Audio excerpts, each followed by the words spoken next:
Welcome. It's Friday, 11 a.m. Central, 9 a.m. Pacific, 12 p.m. Eastern, 6 a.m. New Zealand time. Is that what the time zone is? Come on in. Make sure you can hear me okay. Make sure you can see me okay. Very special guest with us today on our community forum. And I'm very excited to get to really converse with this fellow and somebody that I've been following on YouTube quite a bit. And he brings such great content to the Tesla community. And of course, with all the craziness that's going around in the Tesla community, you know, the market performance and all this stuff, it's always good to have an economist, somebody that just understands the numbers and what's going on. And I think it's going to be a super high value discussion. Before we introduce our special guest, let's go ahead and bring in our community forum panel. We have Hussein, who's a brand new face to the community forums. Welcome in, Hussein. We also have Tesla, Richard, who's a longstanding member of the community. And last but not least, the man of the hour, the crown jewel of New Zealand, Lee from the Tesla Economist. Thank you so much for joining us today. Thanks, Farzad. It's great to be here. All Absolutely. right. Well, so I tell you what, we could start with maybe a little bit of Tesla therapy for some of the investors who aren't feeling it right now so much, which I get quite a bit of, and people telling me it's going to go down to 100 or even less. So I just thought perhaps we could just try and reassure them a little bit. And the fact that, you know, this is a recession. If you're a long-term investor, you were inevitably going to go through a recession one way or another. They happened. We had the boom, and then we get the recession. But more so the point, it's just that it's not just. I mean, I was okay with recession. It's just more the stagnant period we're facing now with Tesla, with the delays and things that are hurting more. I mean, I think if we were all seeing 4680s ramp and the production up and all that, then it wouldn't be anywhere near as bad as what some people are feeling right now. You know, everything else is suppressed. You're seeing all stocks are down. You know. So I think, so a bit of way to alleviate that is to just try and focus on what is really happening in the company. But it's also difficult right now, the fact that Elon isn't really paying as much attention to Tesla as we would like. And he's distracted with his mission on Twitter right now, which I'm totally behind, of course. But you know, a lot of investors out there feel that he's neglecting Tesla and there's this stagnant period and it's making them concerned. But on the other hand, I feel like Tesla is in pretty good hands anyway, and Elon isn't as necessary to the company anymore. And the fact that he can go off and do all this, it means that Tesla is in great hands, and he doesn't need to sleep on the factory floor anymore to make 4680s ramp up or anything like that.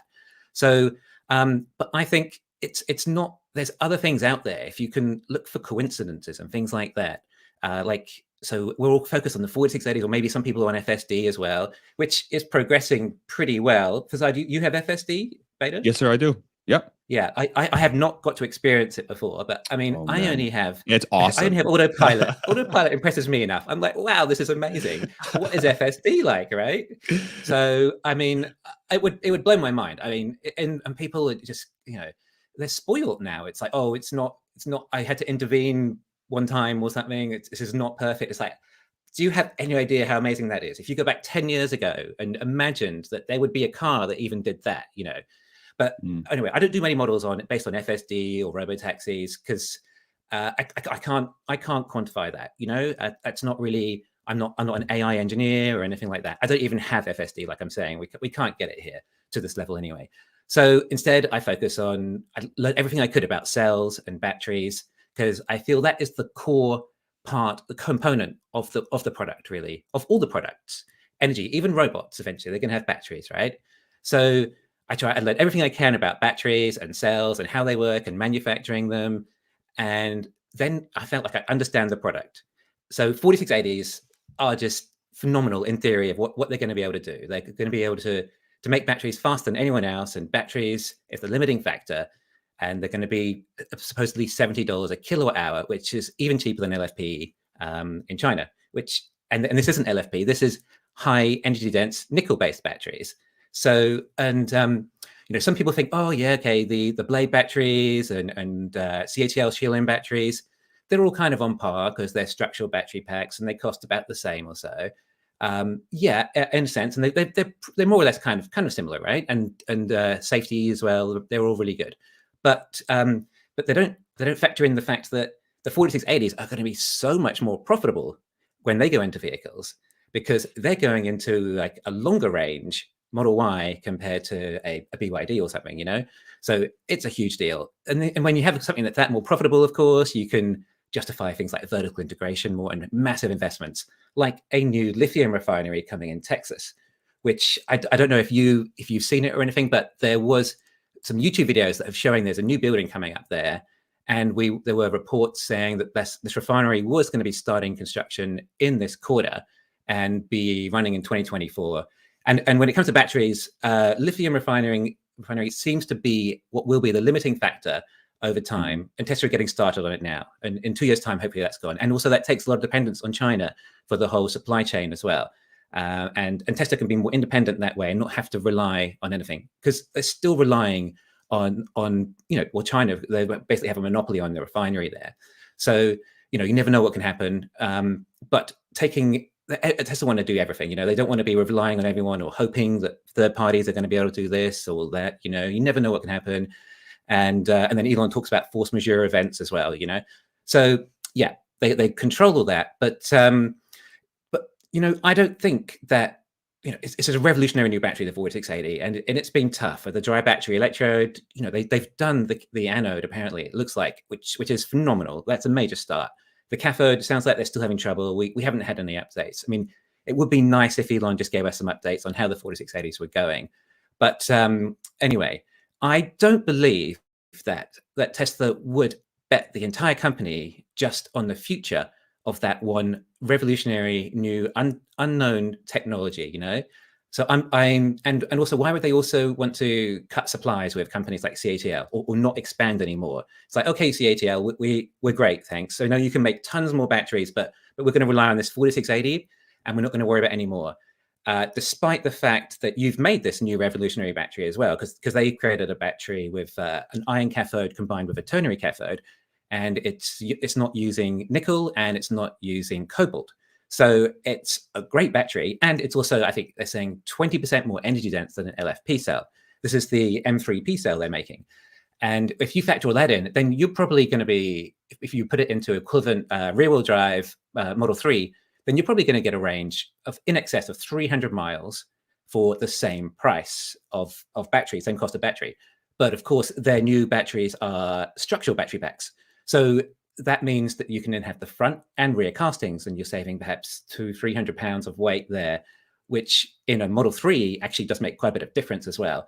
Again, with all the cost savings and the manufacturing processes are so much faster with front and rear castings. So I have this, and there is this enormous factory being built about 2 hours away from Giga Shanghai that CATL are doing. And it just looks absolutely enormous. And they're saying it's 80 gigawatt hour a year capacity. It looks bigger than that, but even 80 gigawatt hours a year, and it's supposedly all for Tesla, or at least a lot of it will be. I mean, that is a massive, massive extra supply of batteries. The first phase opens in January as well. So that's pretty soon. So you time all that in, and things like Tesla's new mega factory, mega energy. So they need 40 gigawatt hours a year their capacity. So there's this extra factory with all this extra supply, and it might be M3P cells. So they might go into the cars, and then the LFP cells that were going into the cars can go into the energy factory. And there's another 40 or so gigawatt hours there in abundance. Plus, there's also this new factory that they have recently renovated, CATL, even nearer Shanghai, which is why we're having this ramp up in China, because there's just this excess of LFP cells, and Tesla saying, okay, we finally have enough LFP cells for our manufacturing at the moment. So I think that that we are going to see that Tesla haven't bet everything on the 4680s. And then there's also this new Highland Model 3 we're hearing about, right? So these M3P cells, or these new cells in CATL, they're going to be a structural battery pack. I don't know if they are going to do 4680. There's a chance it could be 4680, but like there is an LFP version of it that CATL will do, but it might be prismatic cells. But if it is, it's still going to be in CATL's battery, which is structural anyway. So they can use the front and rear castings either way. Therefore, this Highland Model 3 will have all this cost savings and a lighter car and cost a lot less and be manufactured so much faster. And if they can just cut $3,000 in cost. I'm sure that would be easily happen, right? Because maybe you're manufacturing so much faster. Now look at the Model Y factory compared to the Model 3 factory in Shanghai. The Model 3 factory is larger, but the output of the Model Y factory is almost twice as much. And the only difference in manufacturing is it's got the rear casting, and it's a bigger car that they're manufacturing there. So the capacity that they have when they start using front and rear castings and structural battery pack on a smaller car is yet to see, but it means that they can make them, in theory, a lot faster in the same floor space and at much lower cost. If they could save, if it might even be $5,000 a vehicle they can save. And if they passed all those savings onto the consumer, I mean, you in the US, you've got probably a $37,000-ish Model 3, with 300 miles of range. I mean, they wouldn't need to sell it that cheap. And then if it applies for the tax credit, it wouldn't even be close to that lower price. But either way, after a tax credit, if people are buying a Model 3 with 300 miles for $30,000, $35,000, $37,000, I mean, there is going to be a lot of demand for that car. Good night, everybody. Thank you for stopping in. Wow. So, I mean, I have so many questions. Let me sort of, maybe I saw Richard. I thought you saw you writing down maybe some notes. Did you have something you wanted to throw in? Because I have a lot of different questions on what Lee just sort of mentioned. But is there something specific you want to hone in on? If not, I can go first. I have a bunch of notes unrelated. Okay. So I think for me the thing that's really clear to me is that there is a lot of noise that's happening right now. There's a lot of the stock has underperformed, and I just love the way you frame this entire discussion. It's like, hey, let me reassure everybody into what what's actually going on from a fundamentals perspective. How do you?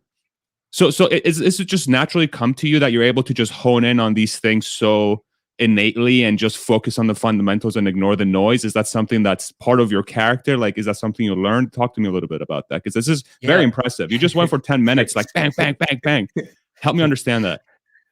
So yeah, I mean, I read enough books to realize even Warren Buffett doesn't know the future, right? I mean, he's the Oracle of Omaha, but he can't tell the future. He doesn't know what's going to happen. Politicians, they don't know what's going to happen in the future. They can try and make all these adjustments to the economy, but they don't know what's going to happen, and it's probably going to go exactly the opposite the way they think. Jerome Powell, he's doing axiomatic tools with monetary policy here, but we don't know what's going to happen. Really, we don't know if it's going to be temporary recession, or it's going to bounce back into a boom, or it's going to go into depression, and they don't know either. They're just going by theory, and all these fund managers and stock analysts and stuff, right? They don't know the stock as much as a lot of the investors who are obsessed almost with studying like what is happening with this company and trying to not be too like hyper bullish and just be like, oh, everything's good, and finding echo chambers and reinforcing what they want to hear. But instead, a bit of cognitive dissonance and researching the competition here and there and seeing what BYD really are doing. Are they really competition, or is our legacy really going to have a chance, etc. And trying to just and make your own opinion, basically, with everything being objective as possible, but mainly looking at numbers, because numbers are just numbers, not statistics, numbers, the real core numbers, and just not letting anyone else change your mind and just be like, well, this is what the numbers tell me. This guy over here, he might be saying, oh yeah, the Tesla production is going to drop down to maybe 2 million next year deliveries or something. It's like, well, where are you getting this from? The numbers now, their run rate is 2.1 million. So how would that happen? And just believing in the numbers yourself and being a concrete foundation of a solid base of your belief, and hoping you've been objective and not let, I mean, all the doom and gloom out there in the economy and the stock price getting down, and then other people, they might try and be objective, but they're still feeling all this negativity, and it in their psychology, it just automatically makes them give lower numbers. And also that they don't want to sound too bullish in front of everyone, and everyone think they're just crazy. I mean, if I made a video and said, oh, Tesla stock price is going to double this month, I mean, no one's going to believe that now, are they? I don't have enough, even if I had all the credibility, no one's still going to believe it. But if I can show someone, well, look, here, these numbers say that it will, the stock price might not double, but the earnings will, if things happen like this, and this is a believable way, by maybe this time next year. And if the P ratio is the same, then the stock price would double. So yeah, I like to build it on numbers mainly. But then I look for coincidences, like all those things I just mentioned of why the Model 3 could ramp up with this new battery and this new production process. Like, there's a lot of coincidences right now pointing in that direction. Got it. Richard, go ahead. Yeah, I was going to say is, and I'm speaking for the entire United States now. We in the United States, I think, are really focused in the here and now. So it kind of focuses on the events that are occurring currently.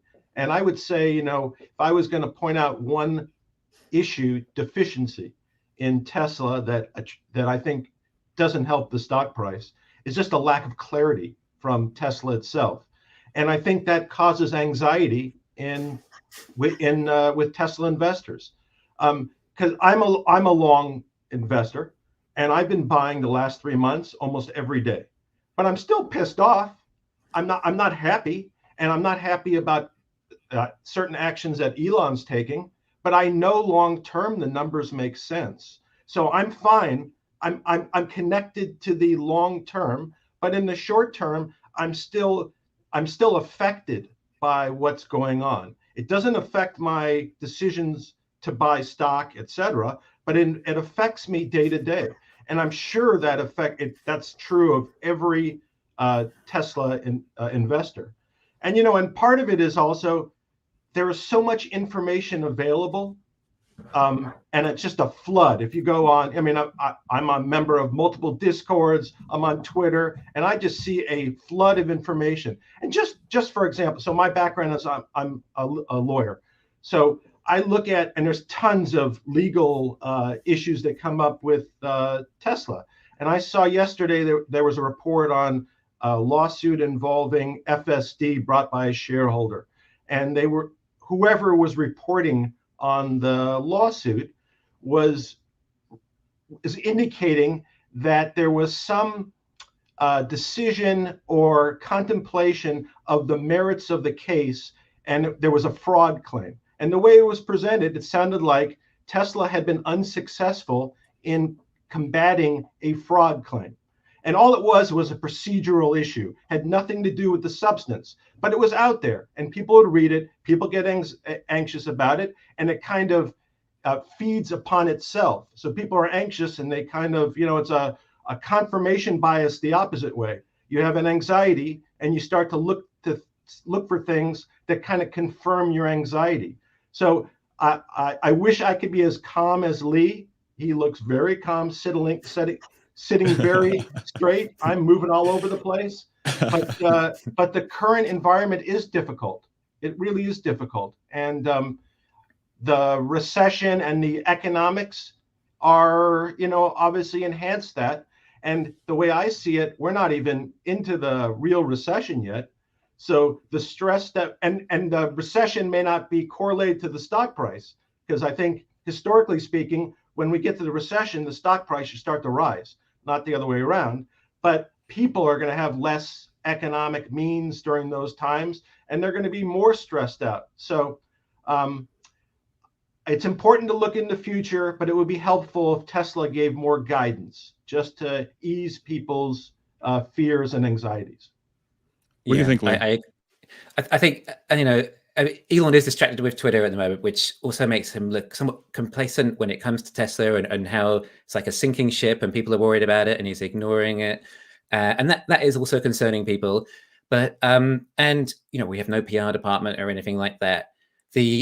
Like I was saying, it would have been a lot easier to deal with the recession if we had this progress updates and things with 4680 and knowing more concrete on how the internals of the company are happening. That would have been easier. Yes, I'm fully agree with that. So, but like you're saying, in the long term, it is good. I mean, in the long term, you were always going to have a recession, and no one said investing is easy. Putting your money in the bank is pretty easy, and you're collecting 2, 3, 4% interest a year. That's easy. But if you want bigger gains, then you're going to have to do it investing, which which has risks. And like this is the, you know, we've been watching Tesla go up so much every year or month or whatever continually, but that's not investing. Investing is going through these sort of times and still maintaining your conviction, making sure you put enough money away and prepared for these times that you don't have to sell, and cutting back in other ways. That this is the hard part of investing. But when we come through it in history, if history shows, then we will be rewarded much more. I mean, I think Microsoft is up something like 15, 20 times from when the bottom of when it was in the global financial crisis. Google as well. That is a massive difference. You know, imagine being up 10, 20 times in Tesla in 8 years time or something. You know, this is what it is. The conviction of holding through these times. Yes, Tesla and Elon could make it easier for us, but then, you know, in 8 years time or whatever, think of the EV adoption we'd have by then. And like, if basically it comes down to like, how much do you really believe EV adoption is the future, or how big of the future? Because Tesla has planted all the right seeds in the right places to be a massive part of that. Even with there's all this competition coming in, you know, China's doing, BYD's doing well in China, and all these other Chinese manufacturers and everything, and they're all doing really well. But I mean, you know, you check the financials, none of them are really making any profits. Most of them are making massive losses. So, but they're backed by the CCP. They can afford to. Okay, yeah, sure. The CCP, they want jobs. Okay, it's communist. They want to have jobs. The profits aren't as important. They're going to keep the jobs. But, you know, that's when these companies now have capital reserves of a couple $1 billion. After a couple of years, they're going to run out. And if they're ramping up and still losing money, they're going to be losing more money with larger sales. So I don't know how the CCP could suddenly justify $10 billion a year to cover these companies to run just to make jobs. I don't know about that. BYD, they probably will break even or in their NEVs, and they also have their self-enhancement business to keep them funded in the meantime. But like, so what? I mean, they're not great cars. Anyone who can afford a Tesla, you know, rational consumer would likely buy a Tesla over a BYD, you know. That's why we have brands like BMW and Mercedes. These people, they could have bought a Toyota instead, but they wanted something nicer. They wanted, and not only that, like, so the Tesla is better value than these Chinese cars, in my opinion. I mean, what you get for it, that performance is unparalleled. And I mean, we're talking like Ferrari performance for a fraction of the price. You know, I always wanted a nice car one day and retire, something maybe like a secondhand Lamborghini or something. I don't need to do that anymore. I don't need to find that money, because my Tesla satisfies me in my driving, and you know, that saves me a lot of money for my retirement now, because it's such good value. I didn't want the prestige or anything. I didn't care about that. I just feel that that performance. It's absolutely incredible. And okay, I have the first Model S Plaid on order when it comes to New Zealand, because I don't even know what that's going to feel like. To have it every single day, feels fucking everywhere crazy. I go. Oh, you've done it? I've been in one before. It's completely mind blowing. Yeah. Yeah. Oh, great. Yeah. Sorry, I didn't mean to interrupt. Go ahead. No, I'm good. Yeah. So yeah, I look forward to that. Like, I can't imagine like owning your own roller coaster essentially, and seeing the looks on people's faces every time you take them out. That's my dream car, and I think it is an exceptional car. It's that people argue with me and say, oh, it hasn't got the luxury of a Mercedes. And if you've been in an EQS, is it the EQS, the luxury one? Yeah, that's right. Mercedes. It's really basic. It's not great. It's also not great design. I mean, some people love it so much they had like the car dealers were paying an extra premium of like $100,000, I think it was, for people to have it, because they got the exclusive electric luxury Mercedes. But the luxury in the S class is above it, in my opinion. But you don't confuse opulence with luxury. You know, luxury is having a safer car, or a luxury is a car that drives itself. You know, having a built-in chauffeur. This is real luxury. Or HEPA air filters, so that you're actually healthy the whole time and not breathing in all the smoke, rather than some leather from some special cow in Norway. You know, like, okay, that's just opulence. The actual luxury element, and this is the way Tesla do it. Like my Tesla, all Teslas, they're highly optioned because of the economies of scale. I think Elon's like, well, how much extra does it cost per car to upgrade the stereo if we make it in every single one? He's like, oh, $200 or something. Okay, great. Well, let's do that. When normally in a BMW, it might cost $1,000 or $1,500 extra to pay for this option. It's standard in the Tesla, so along with tons of other features, plus that whole computer system that you just get these updates all the time, and suddenly you've got an extra camera when you reverse, and suddenly all these other features. And then you've got Apple in your car or Zoom in your car. Like this is real luxury. And there's no buttons, so you don't need to upgrade the buttons because it's all like your smartphone. So in my opinion, when the EV adoption kicks in, Teslas are just, they've planted all the seeds. they're going to have the cells, which is going to be the limiting factor still, and then the lithium refinery as well, if that's an issue. They will grow with that economy, with that whole industry. And people are like, oh, they're losing market share here and there. It's like, well, yeah, but they're not really losing anything. They're still eating into the ICE market share, or the overall automotive market share. And guess what? Tesla hasn't even made their equivalent of the Model T yet. They aren't started. They are still so young. They've been getting all their ducks in a row. They haven't even got their in-house battery going yet, hardly. When that starts going and they start duplicating and rinse and repeating at these 4680 factories, then we'll see how fast Tesla can go.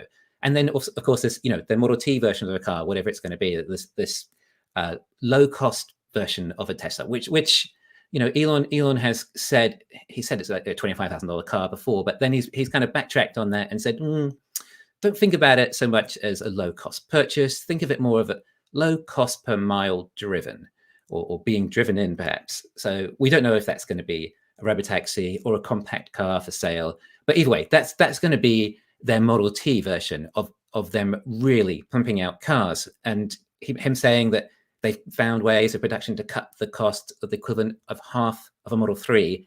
That is a massive, massive jump in cost. We're talking below parity of ICE vehicles. And when you factor in perhaps a 1,000,000-mile battery or whatever, then even ICE car at $0 is still going to have a higher cost of ownership compared to this car. You can't compete with that. Well, yeah, I mean, these are all. Go ahead, Richard. Yeah, I was going to play devil's advocate on aren't there a lot of people who just want a crappy, cheap car? So if they can get an electric cheap car, even if it doesn't have like super features, that will be sufficient.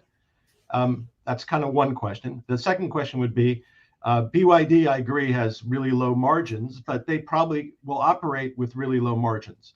So I kind of think it like maybe the flip side. If they don't have to make much of a profit, they could maybe sell a lot more cars. Tesla is going to make a lot of profit, and they have to. But BYD is, if they're going to be like China's basically their lead seller of EVs and protected by the Chinese government, then they might be able to sell, very low margins. They don't have to, focus as much on they obviously have shareholders, but it's kind of a different mindset and a different background.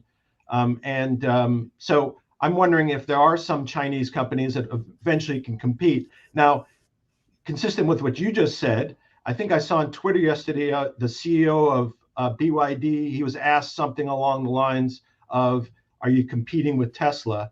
And the answer was what basically Elon said, no, we're kind of competing with ICE vehicles. So I think they have the same view that the market's big enough for everybody, and until you saturate the market, the more the merrier. Let's kind of make the switch. But I wonder ultimately if they certainly sell a lot of cars, and they certainly have an international market. So they have access to the US because they sell products in the US. So I think they will be a real competitor, not in the same kind of quality of cars, but probably in volume. I think they'll sell a lot more cars and make, again, a lot lower margins. Yeah, I mean, that word competitor is a little bit vague, I suppose. But yeah, I agree. They're attacking ICE more. But I mean, like I was saying, people who buy BMWs, they can afford Toyotas as well.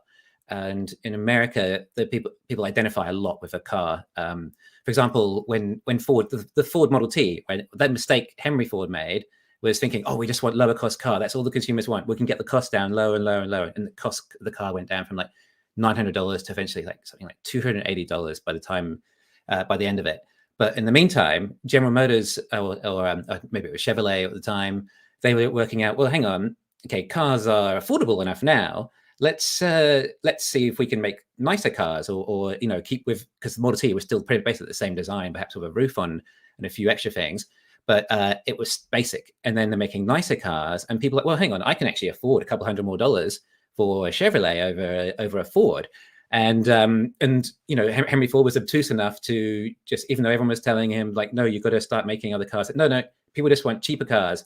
And eventually he went from his market share of 80% to something like 40%, as there was things like Cadillac and all that. And then he did eventually make, was it the Model D, I think, after that. But then even after that, they realized, hey, Ford alone isn't enough of a brand. We need to, so they started Mercury and started Lincoln, because people wanted to, they identify with a car, their brand is important to them. Plus, the Americans spend a lot of time in the car as well. And they, you want to have Netflix and things in your car. You want to be able to self-drive. Like the BYD doesn't have self-driving and all this sort of stuff. And I've driven BYD, and it's probably one of the worst cars I've driven in my life. I do kind of mean that. I put my foot down, and after I hit about 40, 50 kilometers an hour, the tires started screeching and losing traction. I then took it driving around the hills. Sounds great.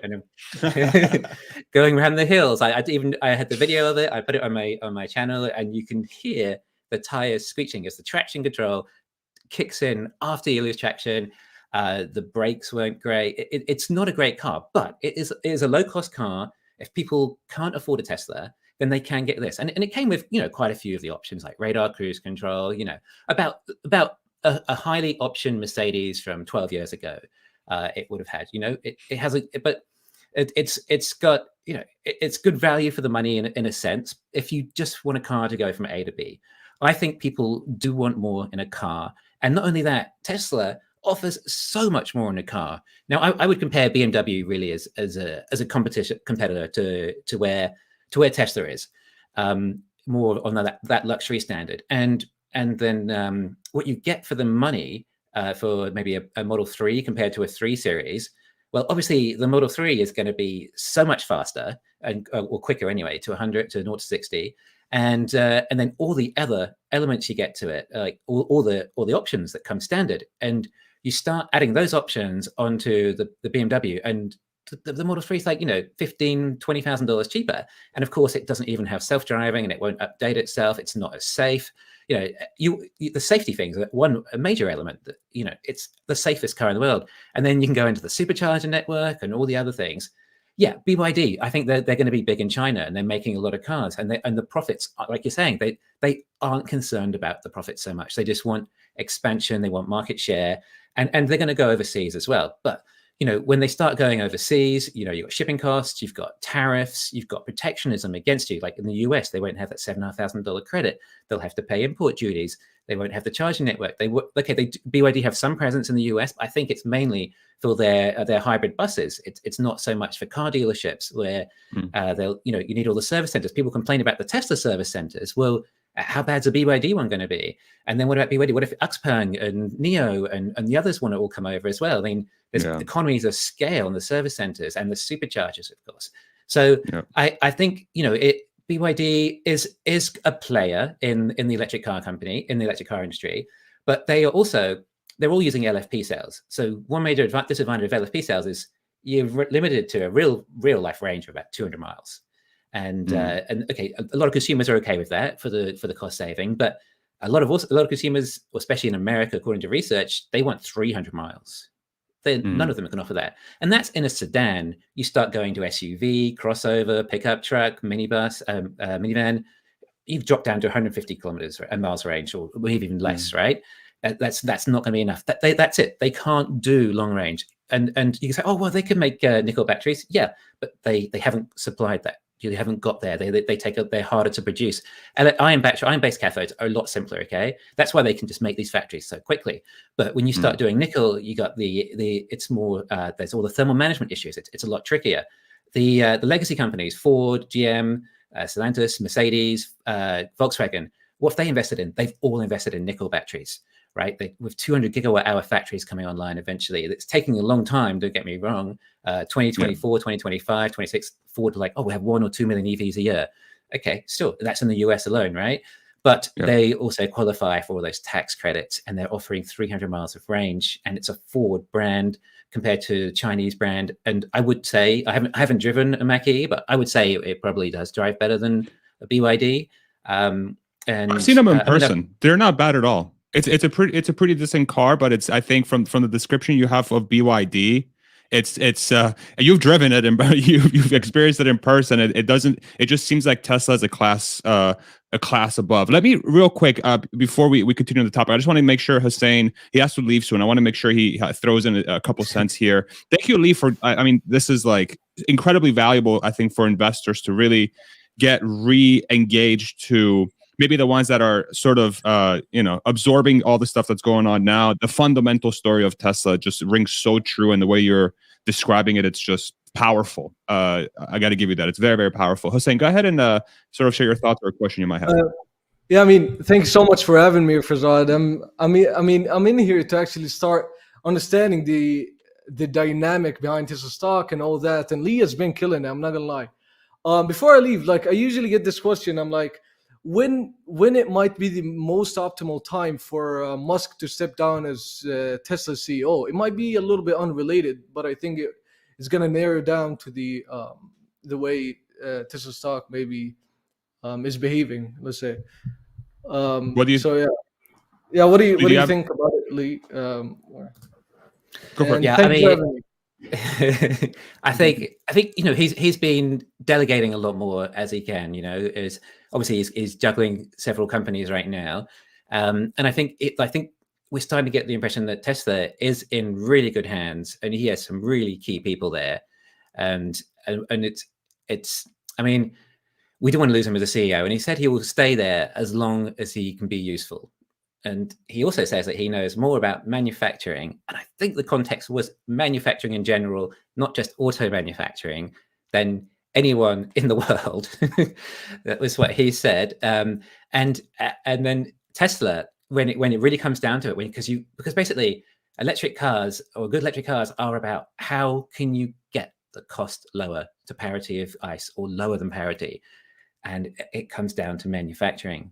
Basically, how can you manufacture them? And also, you see cars like BMW. Why does a BMW look better than a Toyota? Because of the manufacturing, right? That Toyota is more automated, and they want to try and reduce the cost. So the Toyotas can't look as good because it's harder to manufacture nicer looking cars like a BMW or Mercedes. So Tesla have done that though. They have managed to do this manufacturing and still make the cars look good with all these options and things. So manufacturing is the key here. And Elon seems to really like manufacturing and has got into it in a big way. So yeah, I hope we've got him for the rest of the decade, really.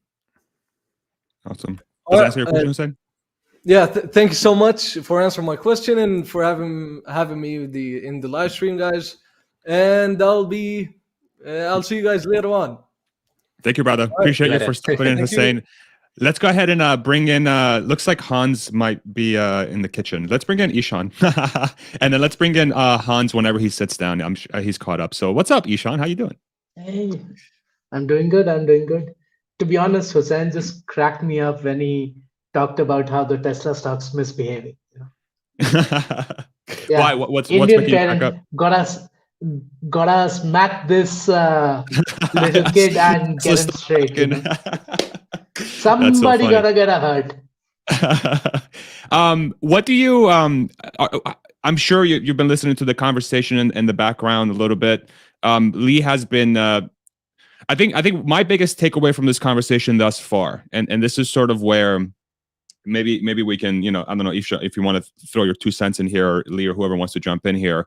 The fundamental story of Tesla still rings as true and as strong as it has been since its inception.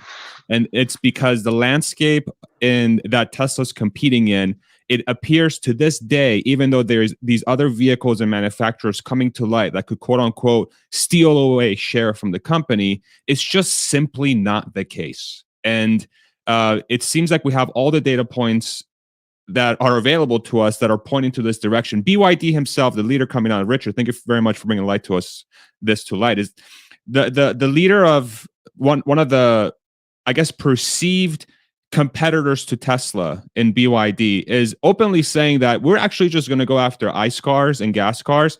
What else do you need? What else do you need? So it's that fundamental story of how Tesla's going to dominate is still very much alive and well. Ishan, what do you think? Right. So first up, Lee, big fan. Right. So yeah, no, I think I sort of do agree on some points and have other thoughts on others. Now, one of the big things is that, like Richard said, that hey, EVs are really competing with ICE cars, and that is the case. But then when we talk about market share, right, the biggest thing that I see is what is the exit market share that Tesla or any other company will potentially have 10 years down the line, maybe 2030, 2032, etc. And why do I say this? Because it hardly matters if market share today is 80% or 60% or 40%. If Tesla has a 20% market share, but then maintains that 20% market share all the way to 2032, and we have 100% conversion to electric, Tesla is essentially going to be selling anywhere between 10 and 20 million vehicles a year, right? So I don't look at it from the point of view of what is the market share today, but what the exit market share is going to be at steady state. Now, there are a few things that we've got to take a look or think about when we're talking about this, is that the number of new vehicles sold every year is going to reduce at some point in time, and it will probably start happening once we hit an inflection point on the total number of cars on roads being electric, crossing something like a 9 to 10%, which is the beginning of the S curve, versus what we look today is the number of new cars sold hitting that inflection point number, right? So I think that's one of those key areas when we start seeing some sort of market share stability come in, where a few companies have become the champions, and not one. It's not going to be just Tesla. I mean, there will 100% be BYD, and there'll be another 5-7 companies, I believe, who will have who will not have like a significantly large market share, but not insignificant as well, right? So that's how I look at it, and it's at the end of the day about making sure that, or just sort of understanding the fact that what segment of the market is Tesla playing in, and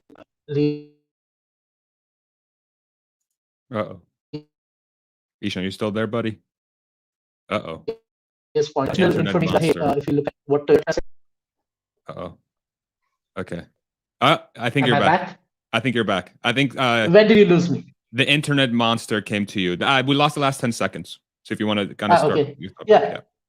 Yeah. So I think if you look at some of the key things, the report that came out that showed that Tesla is making almost 8 times the money per vehicle that Toyota is making, and that a corollary is that Apple is making about 7 to 8 times the money per phone sold compared to a Samsung or any other players. But it doesn't mean that Samsung's small or Xiaomi is small, right? So I think that is exactly what is going to play out in this market as well, and we've got to see that Tesla, if it holds a 20% exit market share, I think it is going to be like $5 trillion company just on the back of the car business, is what I feel.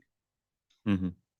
That's my I'd agree to an element of that. Yeah, I mean, because essentially you have these other EVs trying, and they're going to make maybe 2, 3, 4% margin maybe when they get going, maybe 5%. Whereas Tesla is probably going to be more like, well, it's 30 now. I think it's going to go higher, go to 40%, 50% as they lower their costs of production, and as they add FSD, everyone's going to be ordering that.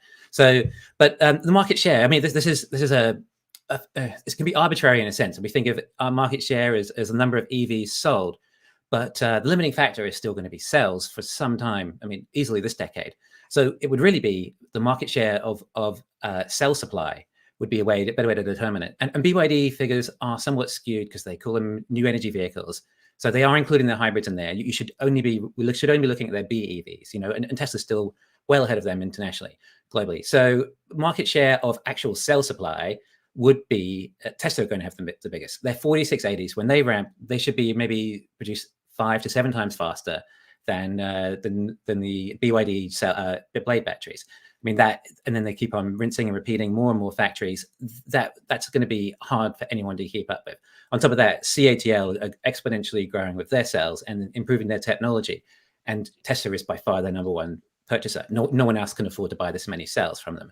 And BYD and CATL like, okay, well, we want to keep on growing. How do we do that? We need to build a new factory to sell more cells. Well, who's going to buy those cells? Can anyone sign up to buy 100 gigawatt hours of cells? No, just Tesla. Okay, well, Tesla can be our customer. Okay, BMW, I think, are in the new factory in Hungary, and that they're probably going to supply the Europeans there. But essentially, they're going to have the market share. But not only that, a kilowatt hour in a Tesla vehicle, it gets that much more range than a kilowatt hour in any other vehicle as well. So even if Tesla had 50% market share of cell supply, it would mean that they could still put them in maybe 30% more vehicles than anyone else on top of that. But I think when you really get down to it, first principles way, the real market share is going to be miles driven. Who is driving the most miles in the vehicles? Because at the end of the day, we'd expect, even if it takes a whole decade, it's going to be full self-driving, and who is driving the car, and obviously Tesla are the only ones really going for level 5 autonomy or proper robotaxis that are going to be scalable, massively profitable, and completely abundant, and can be made in a massive amount of production, huge numbers. So if it goes to miles driven market share, then Tesla could be 90% plus. If it's going to be robotaxis everywhere, it's cheaper than buying a car. You can just robotaxi. It's cheaper, obviously way cheaper than Uber. It doesn't matter what the price of the other EVs are. You can't get any lower cost than a robotaxi from the economic standpoint there. Yep. So to continue on with BYD for just a second, I actually have two questions that raised, and so I'll start with the one, I think, to steelman the case for BYD, that, and it's not a great steelman, but I think this might be some pattern matching that is going on for a lot of people, is if you go back to the innovator's dilemma, BYD has pattern matching with classic Clay Christensen style disruption, where they're starting at the low end of the market, and then they're trying to pump out a whole bunch of things. And then if over time they can follow Wright's law, continue to drive down costs and improve the quality and functionality, that they have a chance to be a significant major player. Now, so that's the one point. The opposing point is that really assumes a stagnant incumbent. And this is typically true in large industries when you do have a disruptive innovator coming into the space. But that's just absolutely not what I see from Tesla. Tesla is at a scale that is close to the size of BYD's entire business, both ICE and EV, and their pure BEV. And then between their pace of innovation, I guarantee you that Tesla is radically better at manufacturing than BYD, as evidenced by their current gross margins. But they're not stopping here. We see that they're continuing to just drive that down at an insane pace.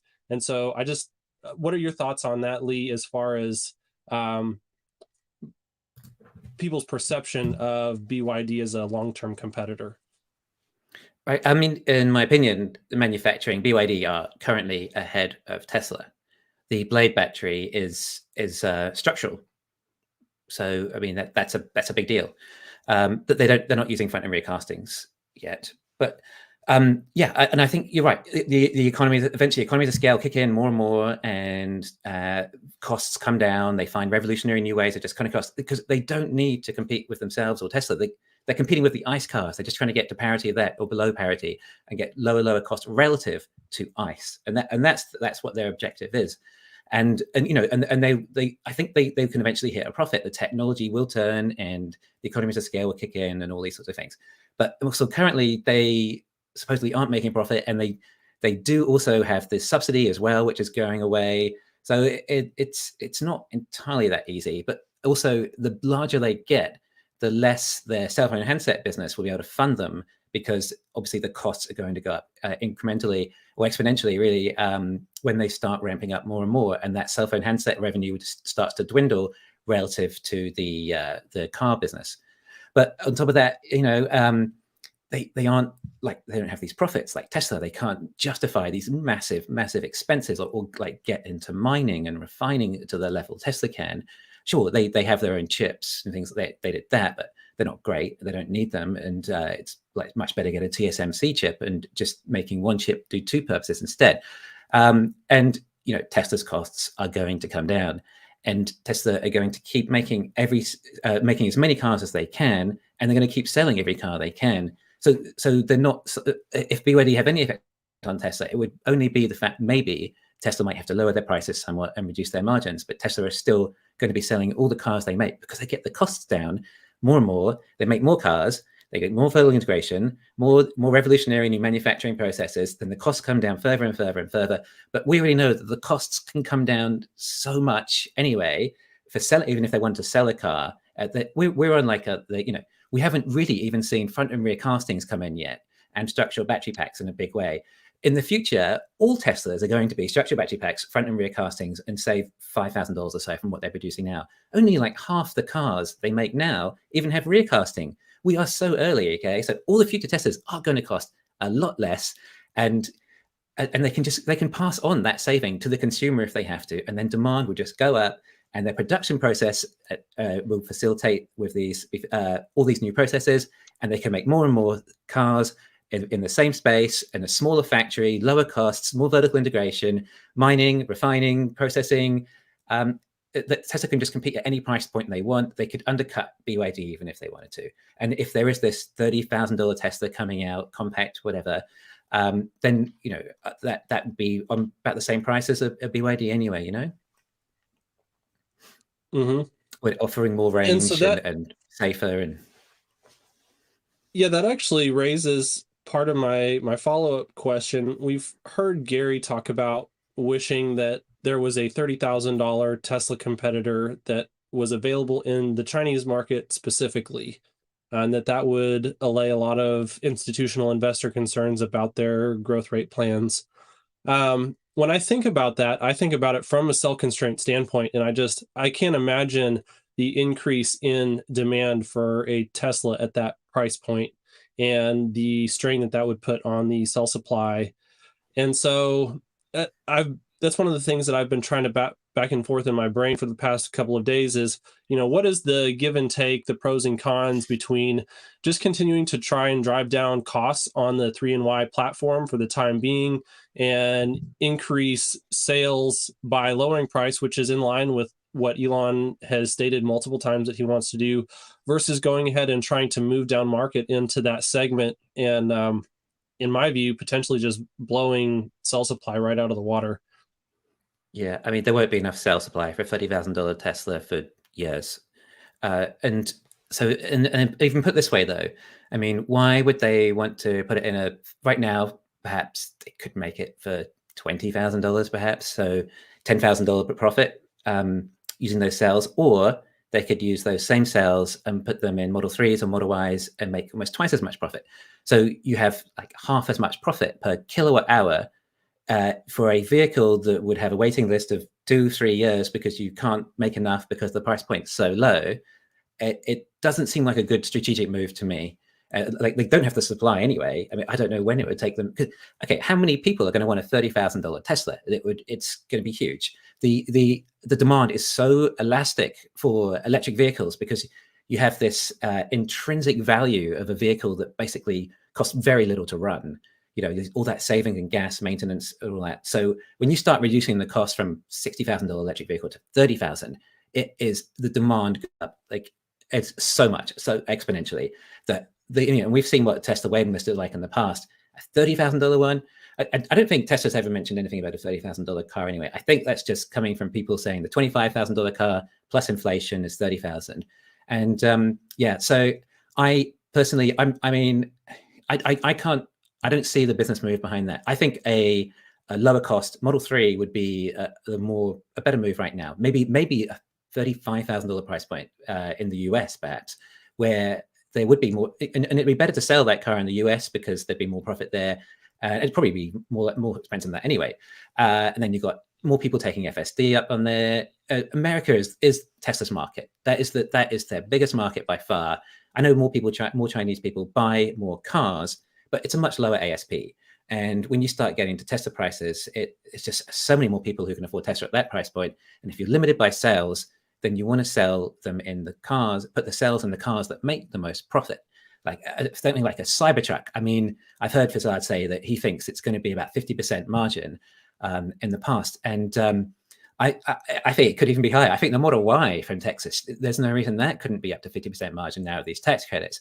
And I think the Cybertruck, I think we can forget maybe about the quad version or even the tri-motor version coming out first. I think it's probably going to be the dual motor first, and it might be closer to $70,000, maybe even higher, rather than the advertised $50,000. I mean, the Model Y alone has increased about $18,000 since the Cybertruck was announced. So, and that was before the Cybertruck had 1.5 million people waiting to buy them, and that was before the tax credit on top of that. So, if they did the quad motor with 500 miles range or something, for a start, I don't think the 4680 cells are energy efficient enough for that. And then on top of that, you'd be using 50% more cells when you could be selling 50% more vehicles. And you probably got closer to 60% margin on the Cybertruck by then. So yeah, I think you want to keep the cells where the profit it is for now, if you're so limited. And I don't even know if there will be this low cost $25,000, $30,000 compact car. We don't know if it's going to be for sale. We don't know if it's going to be a robo-taxi. And it could be a car that, the Model 3 was designed around low cost manufacturing and things like that, and safety and lightweight. The robo-taxi or this compact might be more focused around being a robo-taxi, and it would be lighter so it can brake quicker. It might have full-wheel braking, mechanical, so that it can brake that much faster, which means it needs to be less responsive if it thinks someone's going to run out on the road, because it knows it can brake that much sooner, so it can run more efficiently and faster. It will have a shorter front, so it can crawl out easier and see the cars coming, and it has, so it'd be all these. I think it'd probably be. I was thinking maybe it might even be just a 3-seater, because something like 90% of Uber rides are single passenger. So I mean, what are the chances? Robotaxi is probably going to be 80-90% single passenger. So design it more around single passenger use. Hence, probably why it's going to be a compact. Possibly something like the semi-truck. The driver in the middle and 2 seats somewhat in the back, kind of thing. And people are like, oh, but what if you need 5 of you? Well, just get 2 robotaxis. It's not that big a deal. So that would, and it does look like it's potentially this small car, and we do wonder, like, is this a compact car? Is there a robotaxi coming? Is it a van? Is it what? I think we're in this new car that Fran said where he designed, that is the best car he's ever designed. I think this could possibly all be the same car. I had a question along the. I was going to ask you, and you brought it up, so I'm going to direct it at you. Just because it seems to be your expertise, and I wanted to take advantage of that. So when you evaluate Cybertruck, and I just went to the Peterson Museum, and there's a Tesla exhibit there, and there's a Cybertruck there, and it is just amazing. When you see it in person, it's just really captivating. And I live in LA, so I was speaking to somebody there, so I'm seeing like a Cybertruck on Wilshire Boulevard. Can there be any better advertising for anything? So but what my question would be is how you conceptualize in your kind of modeling of Tesla's EPS, how do you factor in Cybertruck and the semi? How do you look at least in a broad fashion without being specific numerically? Yeah, the semi, I don't factor in too much. I haven't done too much modeling on the semi-truck. It's too hard to really factor, because we don't even know the price of it for a start. I think that might be where all the 2170 cells end up. They're all made in Giga, Nevada, 2170 cells, and so is the semi-truck. So it makes sense to make the truck where the cells are made, and eventually all 2170 cells will be earmarked for semi-truck, which would be in line with the numbers that Elon said, like 50,000 by 2024. That's about the amount of cell supply they have there. And I think there's going to be a whole reshuffle of cells. I'm thinking these new CATL M3P cells might be for the Model 3, and they'll have this mid-range version in Fremont. And then 4680s will be in the Cybertruck and the Model Y. And because you want to keep tidy, a tidy way of having all these cells, because Elon describes it as the Baskin Robbins of cells, 31 different flavors, So it's got to keep it tidy, because I'm thinking, obviously 4680s is what he wants everywhere. And Panasonic are making 4680s for him. They might be different energy density or different uses, but at least it does make it easier if it's all the same. But yeah, and the Cybertruck though, well, it's massively profitable, and Elon's saying we can get volume production at the end of next year, which would be phenomenal. And I believe that is going to be the tipping point of the stock price. When we see that Tesla have hit volume production on the Cybertruck, it is possible that they've done it, and the 4680s are there, and sometime end of next year. And I think that might be when the start of the stock price leveling up again. But basically, we know there is this massive demand, and people in Europe, they want Cybertrucks too. They want a smaller version, and Elon's mentioned, we might do a smaller version. But yeah, I think it's such a big car, but the way it's manufactured, it just looks big. It doesn't necessarily cost that much more, but you get so much bigger car. But it's so simple construction at the same time. It's almost like origami at this stage. And so I think it, like you said, I've never seen one, but I've had people tell me who've seen one. It's like seeing it online or in videos, it does no justice to it. When you see it in person, it's like CGI in real life and all this. It's stunning. And like when people start seeing it on the road as well, and one pulls up to them next to them at the lights, and they're just like, whoa. And then everyone can put advertising on all their trucks because it's just going to get everyone's attention, and there's all these other applications for it, just how safe it is, and no scratching of the paint, or it's mind-blowing, the potential of that. And I think we could hit 50-60% margins on those, and then you include FSD on top of that and other extras. I think it'd be hugely profitable. But I wonder if they'll have another factory up somewhere else in the Northeast as well, if it's that profitable. Interesting. Yeah, I was half thinking. Richard, did you have a thought there before we go to Ishan? Yeah, I was going to say quickly. There was a time once that there was a Russian rock group doing a protest on the freeway during rush hour. So they stopped and they pulled out their amps and their guitars and they started to play, and they stopped all traffic. And I can only imagine like a Cybertruck on the 10 freeway at rush hour, and everybody like just stopping their cars, getting out and taking an in-person look. Traffic stopped and having that look, like an Independence Day moment.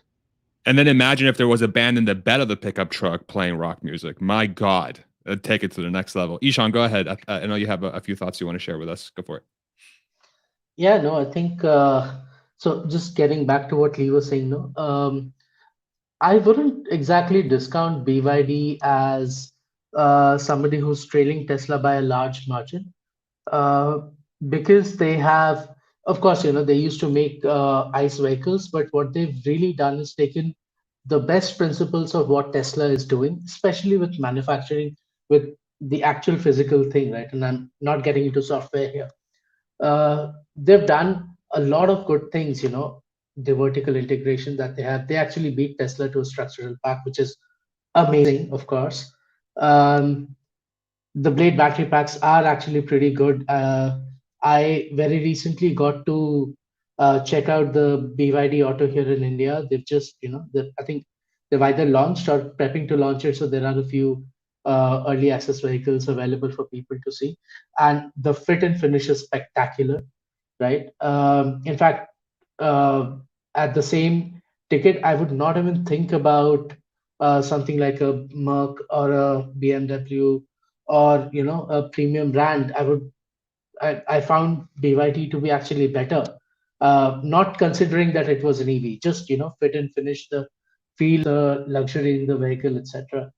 So BYD it's doing a lot of good things, and I think at steady state, I look at it as Tesla, BYD, and potentially two more companies who have like 80% of the market, right? And each of these four companies are somewhere between the 15 to 25% market share, is how I sort of project out how steady state is going to be, 10 or 15 years down the line. So yeah, I mean, that is if, the Chinese government lets it happen.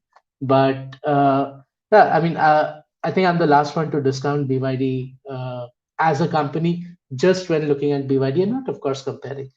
FSD, yeah, I mean, it's just crazy how ahead Tesla looks to be compared to everybody else.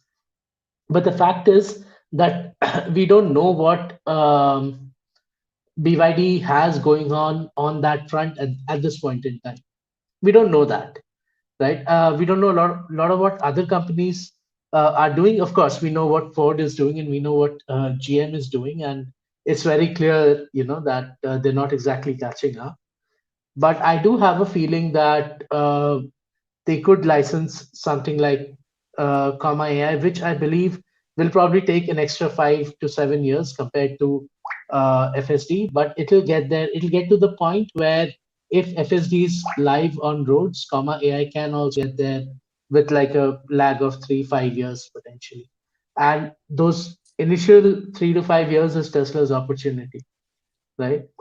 Apart from that, and of course, it's going to be priced such that it will not be available to a bunch of people, but well, it's really an LP game at this point in time to sort of maximize either reach or maximize profitability. One thing that I wanted to ask Lee was that we've seen that Tesla stock has been falling for the last 13 months. There was, of course, a spike in April, around the 1st of April, I remember, where a lot of money sort of went into Tesla stock, and then it sort of fell back again. But Tesla's EPSs have been improving every quarter, pretty much in a straight line. At what point does it get so absolutely ridiculous that fund managers, investors, etc., they're just going to be like, hey, to heck with ESG and to heck with credit ratings and to heck with other stuff. I'm just going to invest in this company and break my own rules because, price earnings ratio of, I don't know, 10 doesn't make sense or 5 doesn't make sense. At what point does it get so ridiculous? Like we hear about 50% increase in production or delivery every year, but due to the operating leverage they have and the fact that the increase in production will be the new cars that cost less to make and will have more profit margin, more gross margin, and more actual profit margin, and then the OPEX per vehicle reduces dramatically, people don't realize so much that a 50% increase in production actually means 100% increase in earnings. So I think that's going to surprise people. And I mean, I don't even think 50% is even priced into the market. Anyway, maybe they're thinking 20 or 30%. But I mean, this year we're going to hit 50%, give or take, right? Next year, I mean, Elon said we're at like 40,000 vehicles a day, a week at the end of this year, right? So that's like 2.1 million vehicles a year run rate already. So if we do 1.4 million this year, then we're pretty much already at a run rate of 50% increase in production at the end of this year. And we've still got the whole of next year to try and increase that a little bit more with these massive new factories that are barely begun. So I'm expecting, I mean, as long as we get this 4680 ramp and it happens as well as we're hearing, and there was some news saying that they're even expecting 75,000 Model Ys next quarter, which from Texas, sorry, which I thought was huge. From some people who are reliable, apparently. So, I mean, if that happens, that's great. I mean, that's brilliant. That's over volume production, and we'll all be very happy. And yeah. So, anyway, like we're talking probably 2.3 to 2.5 million next year, which is more than a 50% increase. Which again is going to be more than 100% profit, especially if it's things like Model Ys that have a higher ASP, a higher gross margin, higher profit. So I think something like that is really what we're going to see. I mean, the trailing 12 months right now earnings is just over $11 billion. Next year, if we hit around 2.3, it's going to be closer, and including these subsidies and things, it could be more like $35 billion. So that is triple earnings from where we are now. And that's that. So this time next year, well, maybe actually, sorry, more like January 2024, when we get the final Q4 2023 earnings report for the whole of 2023 earnings, we would, if the stock price was the same as it was now, the PE ratio would be 1/3 what it is currently, to put it another way. So that's the kind of perspective I take. So perhaps to answer your question, that might be what changes people's minds. But it's a year away, you know. And then on volume growth, do you believe that Tesla is properly anticipating the size of the market for a Cybertruck? we've seen them kind of underestimate the size of the market for Model 3. They know that the size of Model Y market is huge, and we really still haven't figured out what the limit is on that and whether or not they have anticipated it correctly. But as far as you can tell, like one factory in Austin, it's unclear what the total end state run rate will be out of that. But do you think that that is enough to supply demand for Cybertruck when every other vehicle that they produce is just category destroying in its ability to eat up demand? Yeah, well, I mean, look how many F-150s there are in the States, right? Almost 1 million a year. It's a very popular car, and you go parts of America, and all you see is pickup trucks.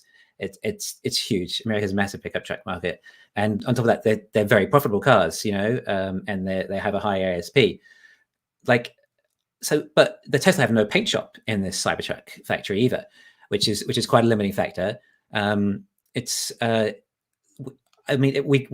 We don't know. And they're using these revolutionary new designed manufacturing processes in the Cybertruck. So perhaps they could get to 1 million a year, maybe within 2.5 years of ramping up. I'd say that it wouldn't be far off that, maybe 700,000 or 800,000. And then, but I think we're not just talking about pickup truck owners here. We're talking about lots of people wanting a Cybertruck, not because it's a pickup truck, because it's a Cybertruck. My dad ordered one. My dad would never bought a pickup truck in 1 million years, right? I've ordered them. It's like we aren't just pickup truck territory here. We are people who want to be in the future and have like the most badass car there is in the world, right? This is like, it's not, and pickup truck owners probably want them as well, So yeah, I don't know. We do, but Tesla will just control it with pricing most likely. And if you've got a waiting list 2-3 years, I guess the price would just go up or something along those lines, like we've seen. But yeah, and this is just private owners. There's all these other applications we can think of, like, the police might want them, or the army, or, corporations and things like that. And then imagine when they have FSD as well, and you can take it to the hardware shop. You can drive itself to the hardware shop, and you can put all this stuff. Well, so someone's building on a construction site, and they need all these extra supplies, and they just send it off to the hardware store. The hardware store puts it all in the vault, sends it back to you. You've saved yourself a trip, and you've got what you needed in like half an hour, rather than waiting for someone to deliver it to you or whatever. The applications are endless when you add FSD into it. It's it could be pretty exciting. Yeah, they'll sell a lot. I was going to ask you about FSD, so you started, but I wanted to. This is how I conceptualize something, and I may be wrong, but I figure if Tesla continues to make money and they pile up cash, even if the stock stayed at $4, if it dropped to $4, eventually all that cash would come out in dividends anyway. So I think eventually the cash that's piled up, we will see. It just when that time will be. That's just my opinion. I was going to ask you about FSD, and I'd heard that NIO, and I presume you're familiar with the NIO brand, that they had a partnership with Tencent, and they're working on level 4, level 5 full self-driving. Now, they have very few cars in the market, and their data is limited, so it may take some time. And I think Baidu is also working on some type of full self-driving. But in terms of full self-driving, how do you conceptualize that in terms of figuring out its value to Tesla? And separate and apart from that, I think it's a confusing topic in terms of valuing, because I think it has a super amount of value without getting regulatory approval. So I know there's discussion about regulatory approval. At some point in time, it's going to work. And whether you get regulatory approval or not, it's going to work. And you're going to be able to sell it. You may not be able to sell it as, level 4, level 5, but it'd be functioning as such. And I think that the urgency of getting regulatory approval is really not such an urgency. The urgency is perfecting it. Perfecting it will generate the money, and it'll be kind of a self-fulfilling a prophecy. In the US, it's kind of a complicated situation, because if it's a state or a city that wants to regulate, they can, but if it affects interstate commerce, then it has to be regulated by the federal government. So if you set up, for example, full self-driving in Las Vegas, but cars went to California, that would theoretically impact interstate commerce and would make that a federal, not a state issue. So it's going to be a very confusing and very specific regimen of regulations. But again, I think FSD will have great value. And I was curious how you see it and how you value it yourself. Yeah, sure. I mean, when you do the robotaxi numbers, the profits just tower over everything, really. And so, I mean, it just puts it in perspective. If a FSD is to that level, it's reached there, and regulation and everything, and it's robotaxis, then it's like a lottery ticket for us investors if it comes off. You know, we've got 5 of the 6 numbers already. We just need that last one, right? It's looking good, but and we might hit it. We might hit it in the next few years or even a decade, whatever. But the profits that come from robotaxis, when you remove the element of human labor, it's phenomenal, you know, and a car working, you know, 5-7 times as much as a regular car that's parked all the time. So that's really the main thing of FSD. But yeah, sure, for personal driving as well. I mean, what does it cost? $50,000 a year to have your own chauffeur, probably more if it lives in with you, that you can use it anytime you want. I mean, now we can basically all afford our own chauffeur. It's huge, and it's way more convenient. So, you know, $15,000, a lot of people would justify that, or $200-$300 a month, whatever, because it means you know, maybe spend an hour a day in the car that you now can focus on. I mean, I could just write scripts for my videos, you know, and that you know, you're paying a few dollars an hour to be self-driven, and I'm earning, you know, much more money than that. It's return on investment, really, and people can be on the phone, on their computers, doing work, or just they're watching Netflix, whatever. It's worth that, rather than, as Elon calls it, being in soul-crushing traffic all day. So there's definitely lots of value there if it hits. But actually, what I think it was on Fazard's show yesterday, I think I was listening to it, and they were saying it was more about the liability with insurance, helping with regulation, which I thought was interesting. I didn't realize that. So the fact that, and I think this is actually the whole reason Tesla have insurance, the main reason. It's vertical integration somewhat and saves people money, but I mean, it's pretty obvious. The main reason is, like, who else is going to insure their robotaxis, right? They need to have their own insurance and cover that liability. So yeah, I mean, they're doing the right things, and like you're saying, states will have different regulation as well, and it probably will start in just some states. Perhaps we've talked about Las Vegas. We often hear about, because they've got already got the tunnel there, boring tunnel, and they know it there. And obviously, the Strip, just having robotaxis going around the Strip would be a big enough market to test it out, and it's not too complicated road either. So yeah, you just got to start somewhere. And other people have other theories on how it would start. But yeah, for me, FSD, like the main thing really is just those robotaxi numbers look incredible. Yeah. As for the competition, NIO, yeah, I think they like to talk a big game, and they say, oh, okay, we've got cameras up a little bit higher in our car, so we can see over there. That's a better idea. We got higher definition cameras, so we can see further. We've got, you know, faster processors or whatever. So that they try and compete on the specifications on paper, but in reality, it's different. You know, the high definition cameras, they can't be processed fast enough by the processors anyway. It's what the cameras are for the computers, not for us. You know, that's for the AI to work out and process as fast as possible to realize what's happening. And you know, we've seen AI Day and what Tesla's doing. I don't think we can assume. I think we can assume that the BYD is nothing close to what they're doing, or Beidou, or anyone like that, or Tencent. Like, gosh, the level. I mean, like, it was painful just watching AI Day and the second one, like thinking like, oh my God, I'm just so glad I don't have to try and work all this stuff out as a living, because it would hurt my brain, because this is some complicated stuff, you know.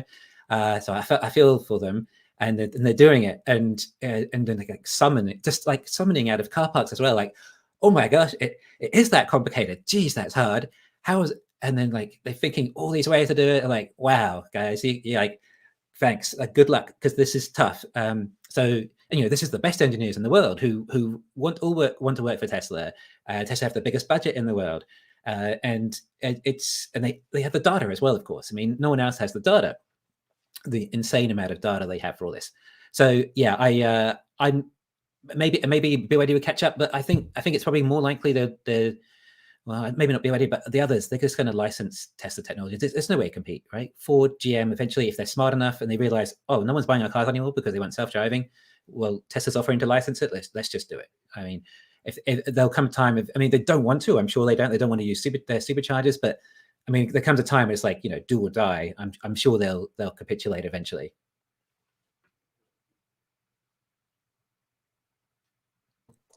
I'm gonna throw it over to so Hunt.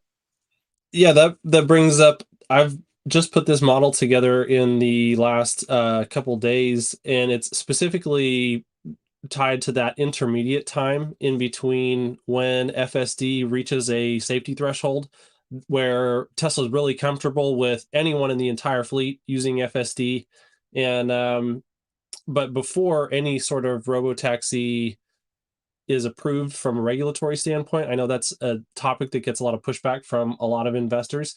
And I think it is a little bit fair for people to criticize, that is great as an end state, but how do we get there? And so this is just my attempt to model kind of that in-between phase.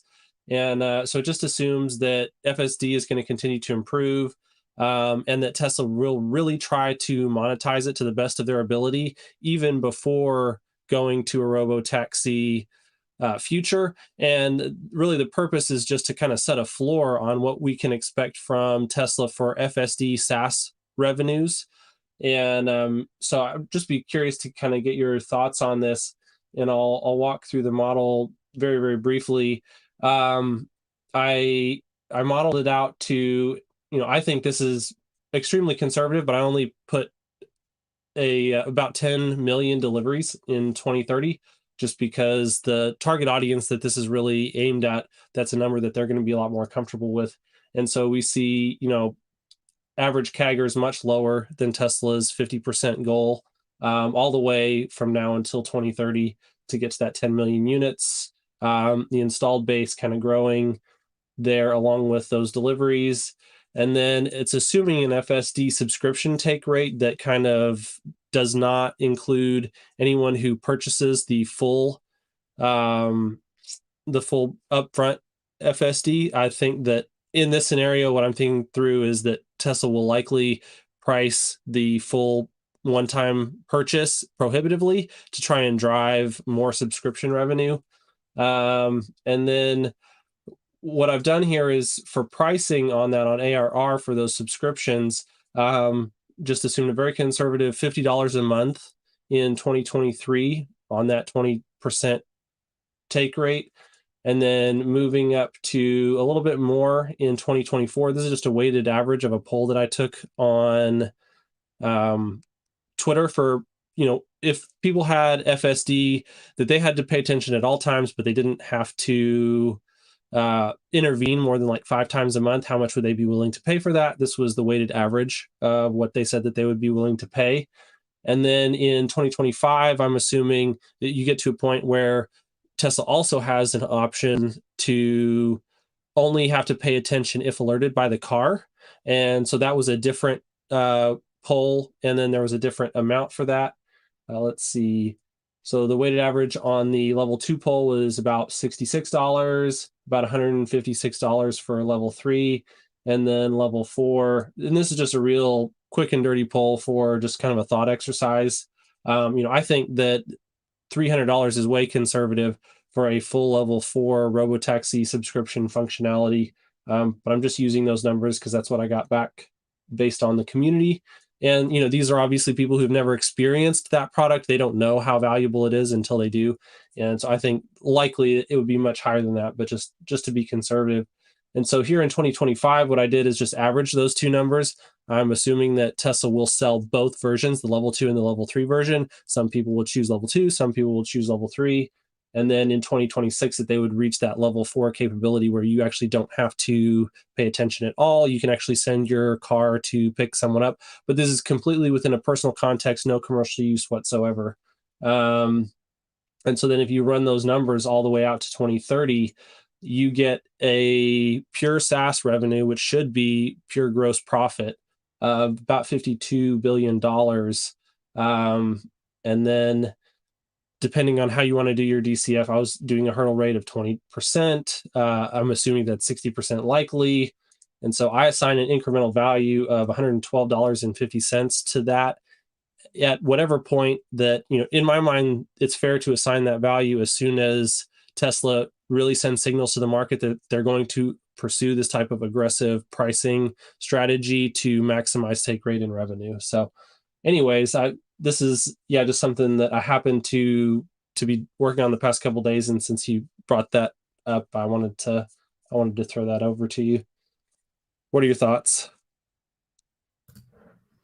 Yeah, I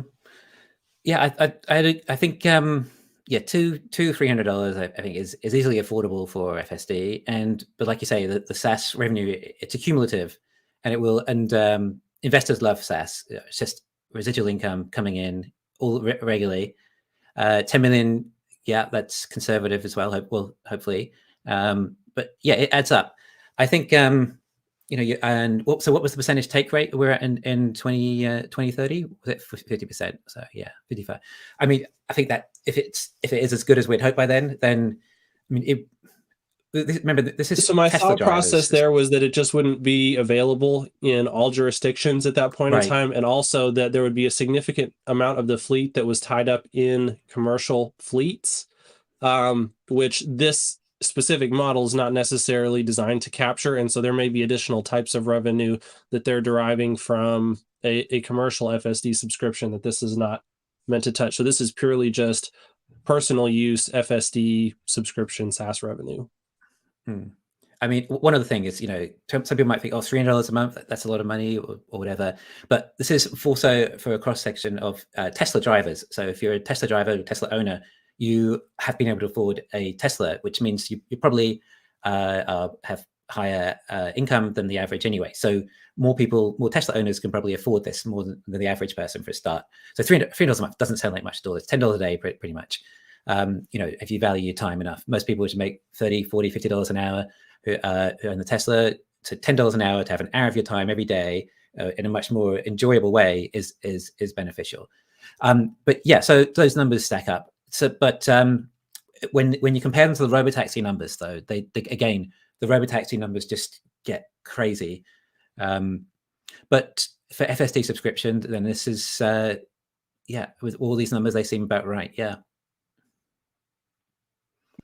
And but I mean, I'd give a P ratio of I'd give it a high P ratio for SAS, pretty high, especially when it's accumulating like this, because it's obviously more and more cars come on the road, but not only that, it's also the used cars as well.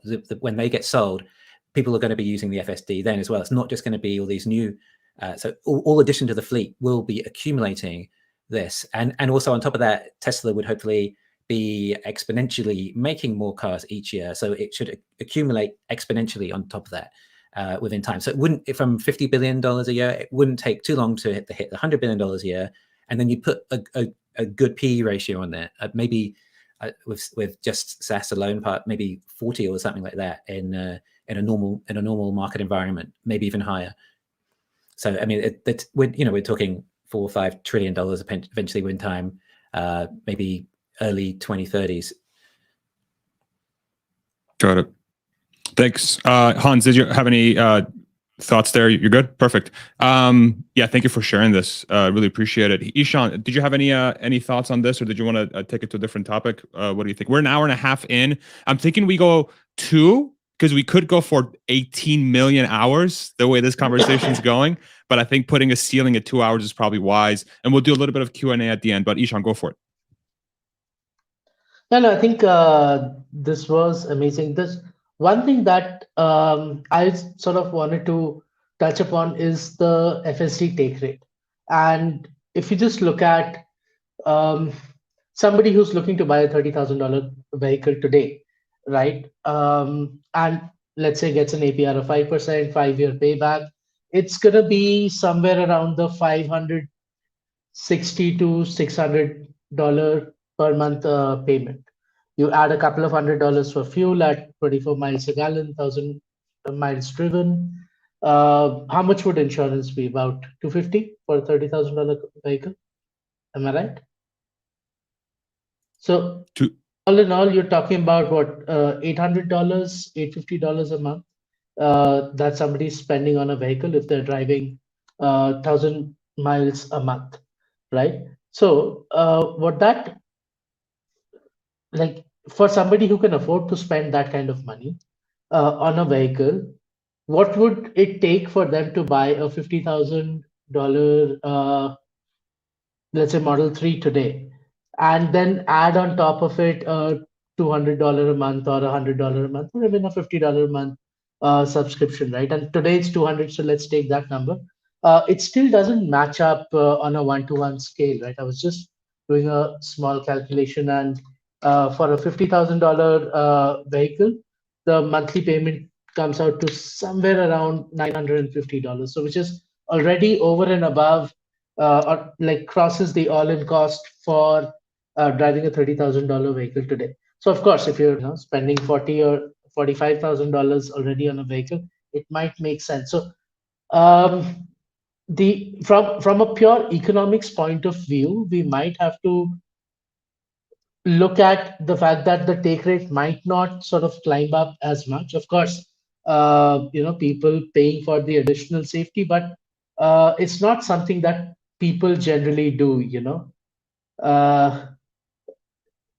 People don't account for one-off chances. I mean, people wouldn't buy insurance if they were not mandated by law, right? So FSD is almost like insurance, where you're paying for something that will probably keep you safer than not having it. But it's just, again, from a pure economics point of view, we are not at that point yet where we have achieved full cost parity in terms of monthly payments for people to actually consider adding FSD. So yeah, of course, somebody who's spending 60, 70 grand a month has disposable income for sure. But that 55%, especially once Tesla goes down the market into selling vehicles that are, let's say, sub $4,000, we might have to account for a lower take rate compared to your model. Just something I was thinking as you were showing it. You've got opportunity costs though. You're deciding to drive for an hour instead of, you could have a nap, you could sleep all the way to work, and you've just spent the first hour of your day, which is sometimes the most productive when you have the best energy, wasting it in traffic when you could instead sleep all the way to work and then hit that first hour at work, be more productive, be more efficient, and get more done. Or you could have done a lot of your work on the way there, and it's probably roughly about $10 a day, or maybe $7 a day you're paying to have this FSD in an hour's drive. I mean, it's so easy to try for a lot of people to try and make $7 in an hour, one way or another, to cover those economies. Really, like you're saying, in my opinion, and maybe not everyone, but a lot of people. A lawyer or something, easy. Yeah, and as a parent,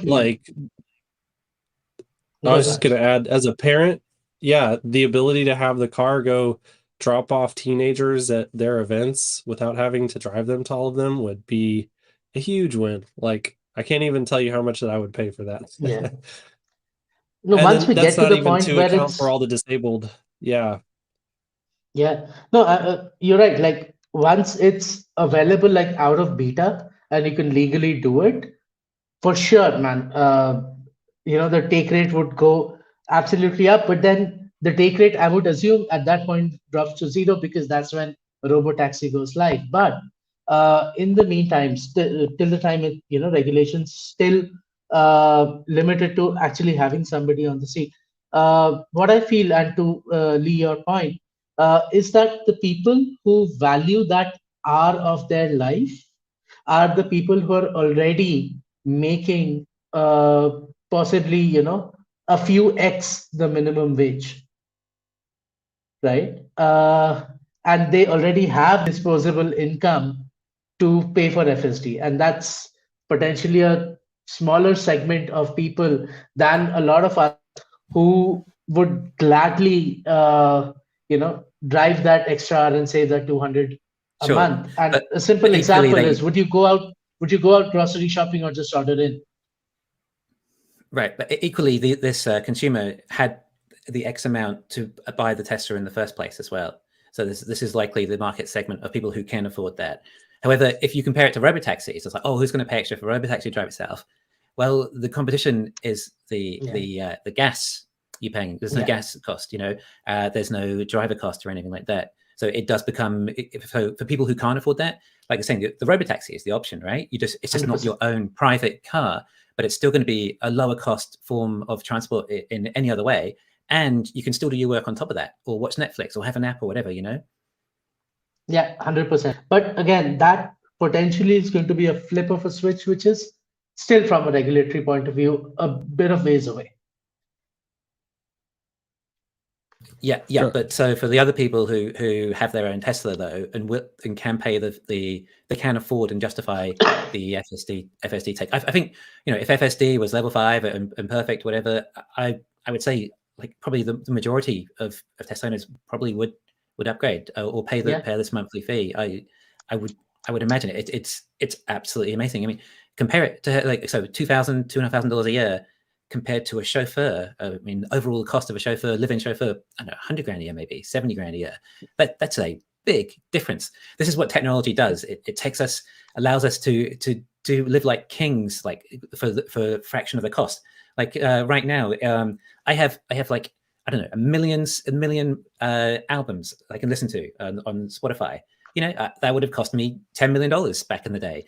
Now it's just $10 a month. And the Netflix is the same.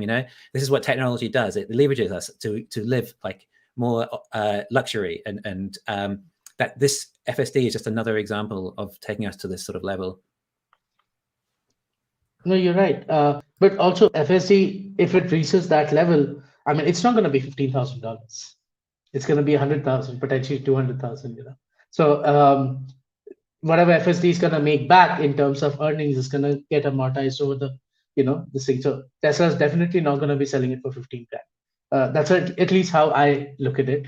And perhaps it'll not. Yeah, that's an assumption in the model. Yeah.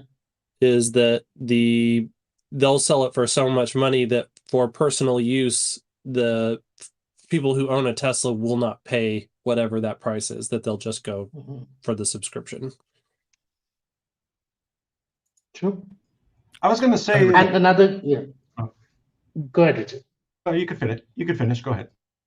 No, I was just saying that another angle to this would, some talk about FSD per mile, right? Which is a very interesting concept. Like if you're a robotaxi, you're driving 5 times what a personal vehicle is, you're paying 5 times the cost. So that's another very interesting angle. Anyways, Richard, floor yours. I was thinking of in terms of insurance and how that plays in. So at some point in time, based on the ability of FSD, Tesla's going to give away the insurance. That'll be a benefit. Why wouldn't they? If the FSD is so good, they're not going to have car accidents, then the cost of the insurance, the actual cost, will be so minimal. But I think like Tesla, the insurance itself is an amazing concept, a way of Tesla preserving the value of its fleet, because GM doesn't have an insurance company. So if you have a GM car and you have an accident, you go to an auto body shop that probably rips you off and charges you X dollars. In the case of Tesla, everything is captive. It goes back to the vertical integration. They're going to do the body work. They're going to do all the work. They're going to do an algorithm on the insurance, so the cost will be the exact correct cost and the lowest cost. They'll get a discount on the body work. And then they'll be able to preserve their fleet, which includes all their leased vehicles, all the fleet vehicles.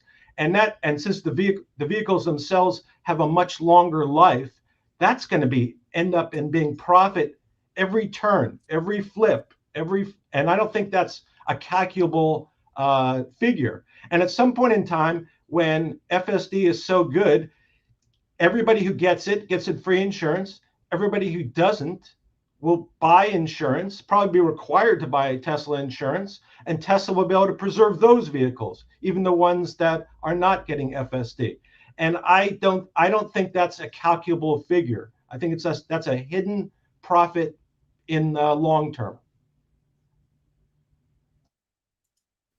Yeah, I agree with the insurance thing as well. Like, if Tesla are paying for the insurance, then you crash your Tesla, you take it to the Tesla service center, they repair it with the Tesla parts that they get at cost, literally.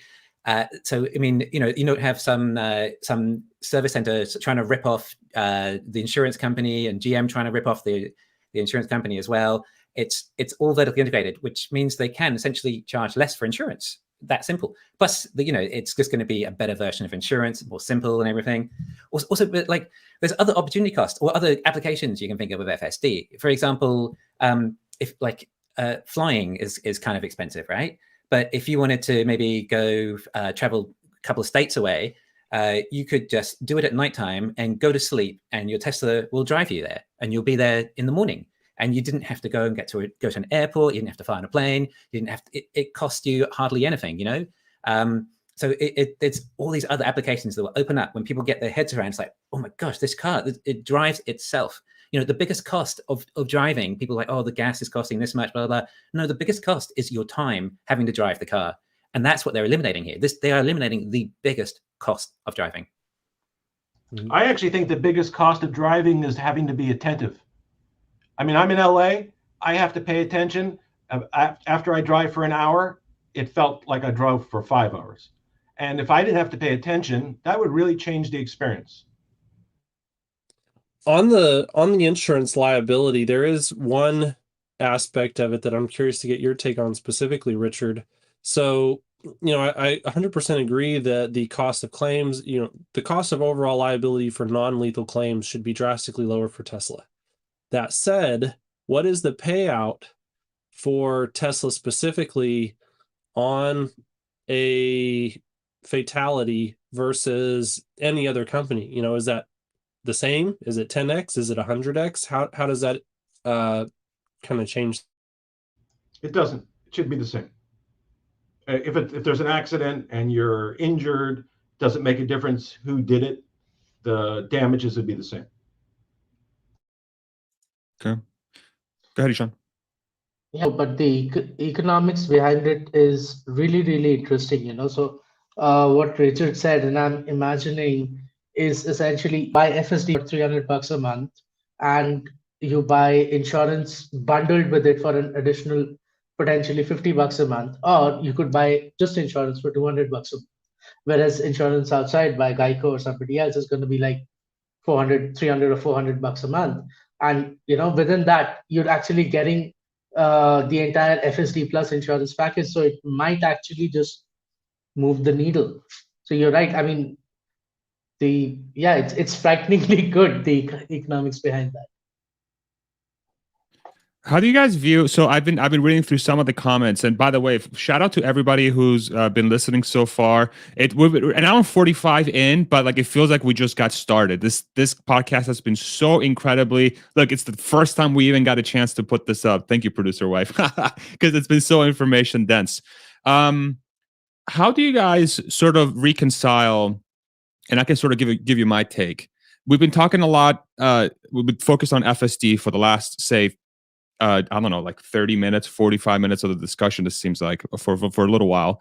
And as I read through the comments, it seems like there are some folks that are saying, well, okay, but where is it? Like, we're talking about things that are still coming down the pipeline. They're massive earnings potentials for the company. And yes, it could be completely transformational, but the proof is not in the pudding. The stock is reacting in a certain way this year that it's kind of like, okay, but who cares? Like, we're talking about a company that's quote unquote underperforming versus the market. And I know, Lee, you talked about this previously, and maybe we'll start with you. How do you reconcile this technology being so game changing and can be so incredibly valuable to the company, but it's not here yet? How do you think about that? Yeah, I mean, personally, I don't think very much of it is baked into the stock price as it is. I think we even had issues with FSD, and the stock price has reacted more and dropped more value than was ever even included in there in the first place. And in my models, I don't generally put much FSD into it, into the future of it. I try and value it without it, and just those margins from the cars are plenty enough for me to get excited about the future of the stock price. But yeah, like I call it, it's a lottery ticket. You know, it's and when we've got a lot of those numbers already, and we're close. And I haven't felt it hands on like you, with the FSD and beta and version 11 coming as well. Like these are big jumps now we're seeing though from the videos I watch, and fewer interventions each time, getting safer and safer. It's I mean, you probably notice it more when, I mean, I just can't compare it, but when you see a new update and you just notice how much better something is, or how it drives faster, and that these are big updates happening, and eventually it's it's like the it's just incrementally each time it gets that much better. It's not like a switch where some people think it's like suddenly FSD is finished. Okay, that's it. It's done. Wow, it's this. It's the March of Nines, as Elon calls it. You know, it's first it becomes safer than a human, then it becomes this much safer than a human, then this much safer than the best driving human. Then Elon talks about eventually better than James Bond driving 100 miles an hour down, Fifth Avenue, New York, right? It'll be able to do that in the Roadster. So it's just going to slowly happen and roll out, and there'll be times, and I guess it's up to Tesla kind of to decide, like with the data. It's like, okay, look, this is the data saying now it's saving people's lives, and they go to the government. Like, government, this is your job to save your lives of your citizens. This saves your lives, and they have to do whatever they can to try and convince government. And but it's Uber managed to get around it with all the issues they had, and I think Tesla eventually data. Even Steve Jobs never argued with the data, right? Steve Jobs was amazing visionary. He's like, no, it has to be like this. This is how it should be. But when there was data presented in front of him, even he had to, capitulate to, okay, all right, guys, the data's spoken. And eventually, even if the government don't, respond immediately, it's like, okay, that's still not safe enough. They're saying it's like, well, eventually these March of Nines will continue, and it will just become so much safer that surely they can't ignore it, and the people will start saying, look, government, why are you not saving our lives more? We want this FSD, we want it regulated. That's what I think. Got it. Richard, Hans, or Ishan, any thoughts to piggyback on? I was gonna say, if you're short term, then you're screwed. So unfortunately, if you are short term, the market is the market, and there's no way around it. If you're long term, the stock is not the business. And again, like I said, I figure if 10 years from now, Tesla stock is at $10 and they have $150 trillion in the bank, that money will come out some way as dividends, some way. So I think, if the business does well long term, eventually we'll see it. That's a great point. Yeah, I think what this conversation has helped me sort of reframe in my mind is that the business itself is playing in a sort of industry field, whatever you want to call it, that for the next 5 to 10 years, the world is 100% going to move towards, regardless of what we decide. It doesn't matter. The world is moving to this place. And it just so happens that Tesla has invested a lot of time, resources, talent, leadership, regardless of how it's treating the current time in respects to investor relations, so on and so forth, which can very much improve, and it can do so in a big way. Regardless, the world is going to one place, and Tesla has all the pieces in place. And that's just what it seems like. And I feel like that's a good thing. So Hans, go ahead. Yeah. One of the things that this conversation just reminded me of was, in talking about something like BYD versus Tesla and the competitive landscape, that all these companies are really stuck in a place where they have to focus on trying to compete with Tesla. And Tesla doesn't really care about any of all that. And so if anyone who's read Simon Sinek, his discussions about the finite game versus the infinite game. And so he has the entire auto industry and then a lot of other industries, energy industries, that are all playing finite games while he's playing an infinite game. And that's the thing that I think shines through to the community, is that they see what he's doing for the love of what he's doing, which is kind of Simon's definition of the infinite game, like a player who's just going to play because they think it's important, and they're not necessarily focused on anyone else, and they're just going to continue to play forever, independent of any competitive threats or anything that's going on around them. And so, yeah, just a great reminder of that. And then once again, excited to always watch and just see how this game plays out. For sure. Go ahead, Ishan, and then we'll do the poll results and a little bit of Q&A if okay with everybody. Go for it. It's very hard to say anything after what Hans just said. So beautiful. Anyway, so here's Ishan with all the questions, of course. So I still wanted to ask like one, I think, final set of thoughts from Lee about Tesla's other businesses. And, how do you look at stuff like the bot, Tesla Energy, the solar business, which apparently is not, picking up as much as we wanted to, and then potentially Tesla actually buying Elon's other company, something like, the Boring Company, for a dedicated robotaxi service, which is actually much easier to bring to market, robotaxi within those tunnels itself, or buying something, like a Neuralink that essentially provides a human interface to the Tesla ecosystem, which is the car at this point in time, but will be potentially, what Google Nest is.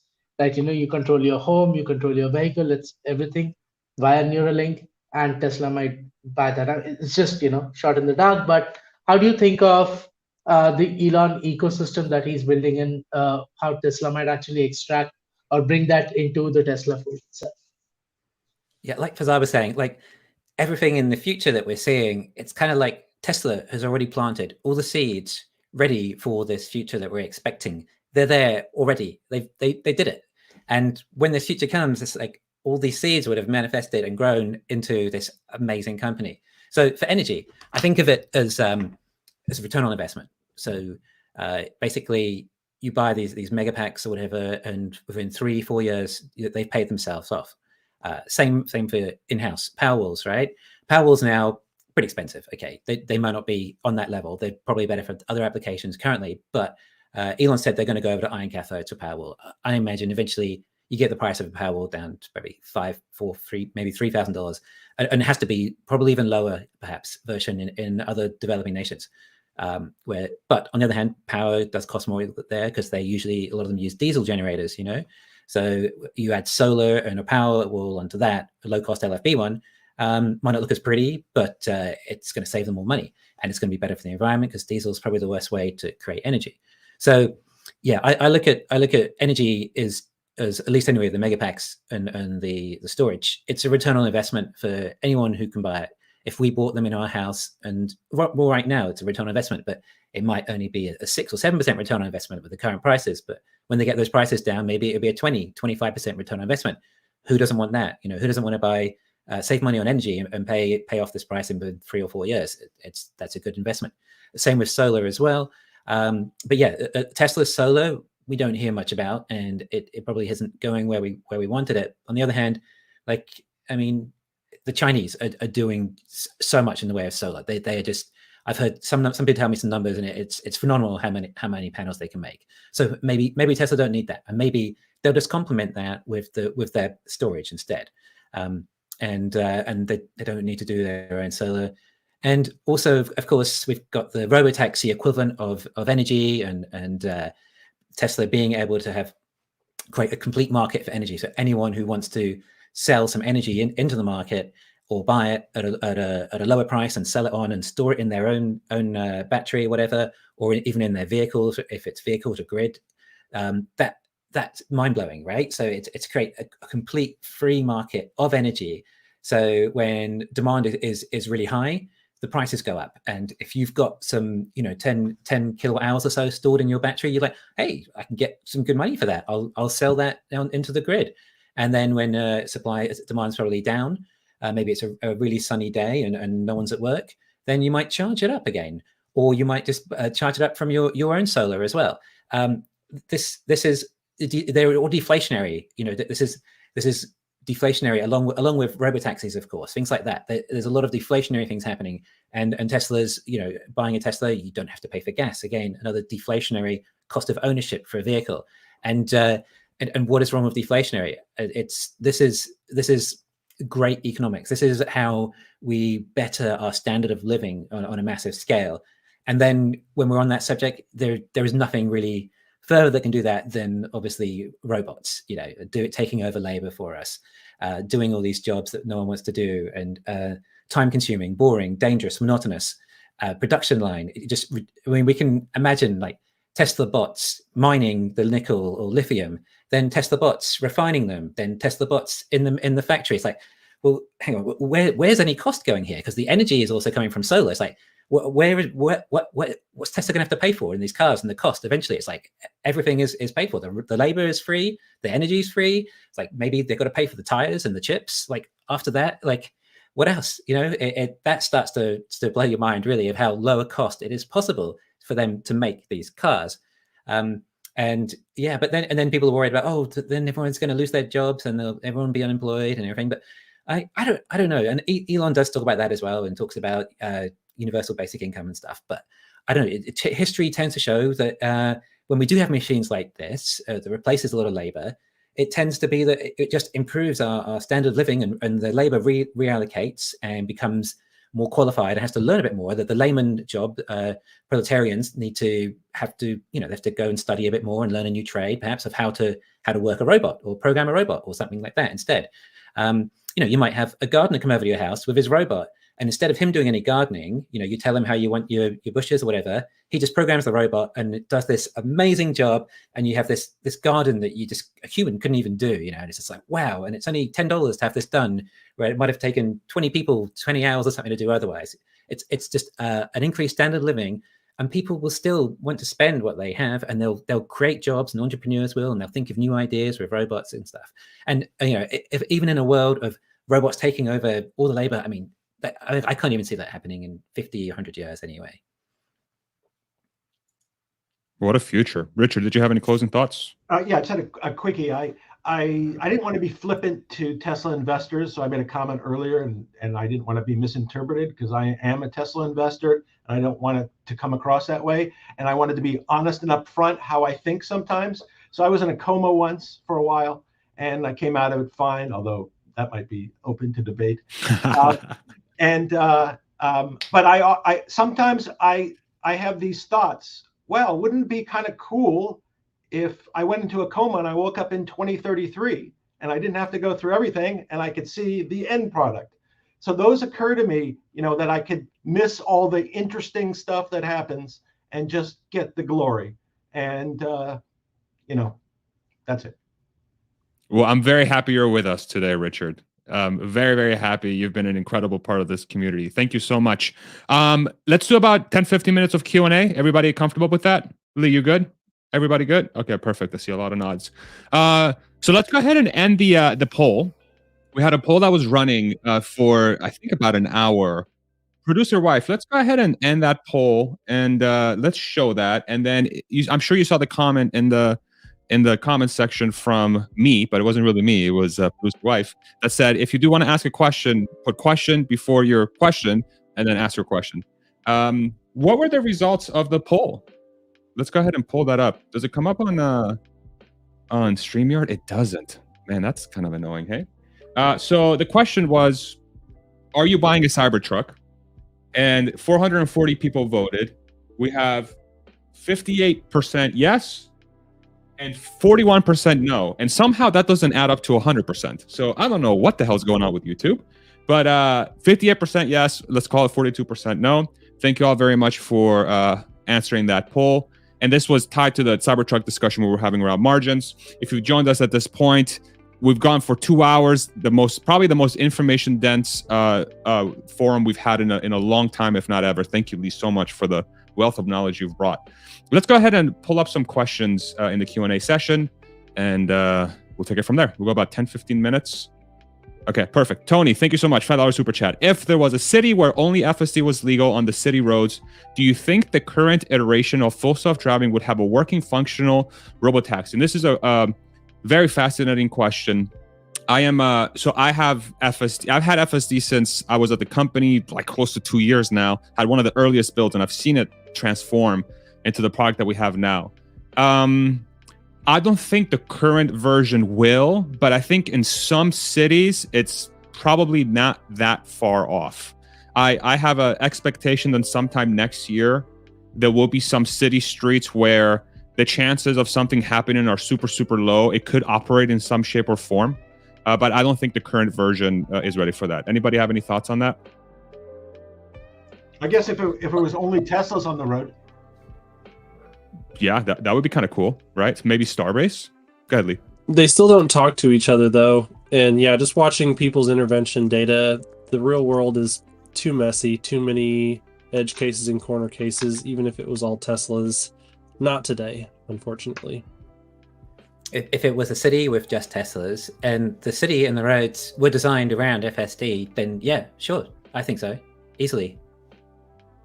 Ishan? I would probably say that yes, if it was a city with just Teslas and with Tesla FSD, because the Tesla could easily overfit to that one particular city, just like Tesla is very overfitted to a few cities in California today, and Elon admits it. I think where we are going with FSD is that based on the location that you're in, you'll have a specific model built or a little bit overfitted to that city, and then whenever you're moving from city to city, you can just, the car will automatically download a different model to actually get you through that city, and that's probably where, as a software stack, FSD might progress. So yeah, it's quite possible. Thanks. Let's do the next one. Ba-ba-da-da. And George, thank you so much. Shout out to George. Let me just say something real quick. I see George in the comments. He speaks his mind very clearly, and he's not afraid to be counter, and I love that. So shout out to you, George, and thank you for always keeping it respectful and really bring in just items for us to discuss openly. So I really appreciate you. If stock price S is a function of execution, but also trust, I love how this is like a physics math equation. So the function of trust and anyway, it equals execution times trust. What is Tesla currently doing on the second parameter? We know execution, no doubt. This is a fascinating question because I feel like it encapsulates a lot of the pain that a lot of folks are feeling right now. How do you guys think about the trust equation, or do you feel like this is the correct formula to use to call it for stock price to be stock price? Curious to hear y'all's thoughts. Anybody have a take? Silly's going to go on mute. I'll go for it. I'll go for it. You go. So I think it's very 1984-ish, Mr. Orwell asking the question. I think that's Elon's deficiency. And we've talked about this. If you go back, we've talked about it over the last few months, kind of that issue, whether he would act credibly. And he's not always act credibly, and he's seemingly acted in his self-interest, which he's entitled to. But that seems to be an issue. But again, that could be temporary too. So this is stock price obviously is dynamic. We're in a crappy period, so trust is probably at a low end. And if stock price was at, I come back to this. If stock price was $500, nobody would give a crap about trust. They'd be happy about the $500 stock price. Maybe improperly, by the way. Maybe that's kind of the opposite problem. When we are in the dumps, we focus too much on being in the dumps, and where everything's going great, we ignore the negative. And maybe we could work out some midpoint that is actually a little more successful and a little less disruptive to our daily lives. Lee, go for it. Yeah, I agree. I mean, I think Elon right now could say, okay, FSD is safer than a human. We've made it, but it probably wouldn't even do much to stock price now. I think his credibility right now and these sorts of things isn't at the best. And like you're saying, when it is down like this, it is harder to believe these things. But if he'd said that when it was booming, then it would be way more exciting, and the stock price would feel it better. But I mean, Elon tells us things like it's going to be worth more than Aramco and Apple combined. I mean, if you believe that, then it's going to be a really good return on investment. Insane.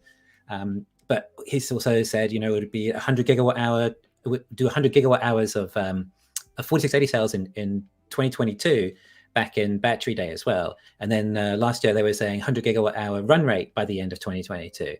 I mean, I would hope we hit 100 gigawatt hour run rate sometime next year. If we do, then that's it.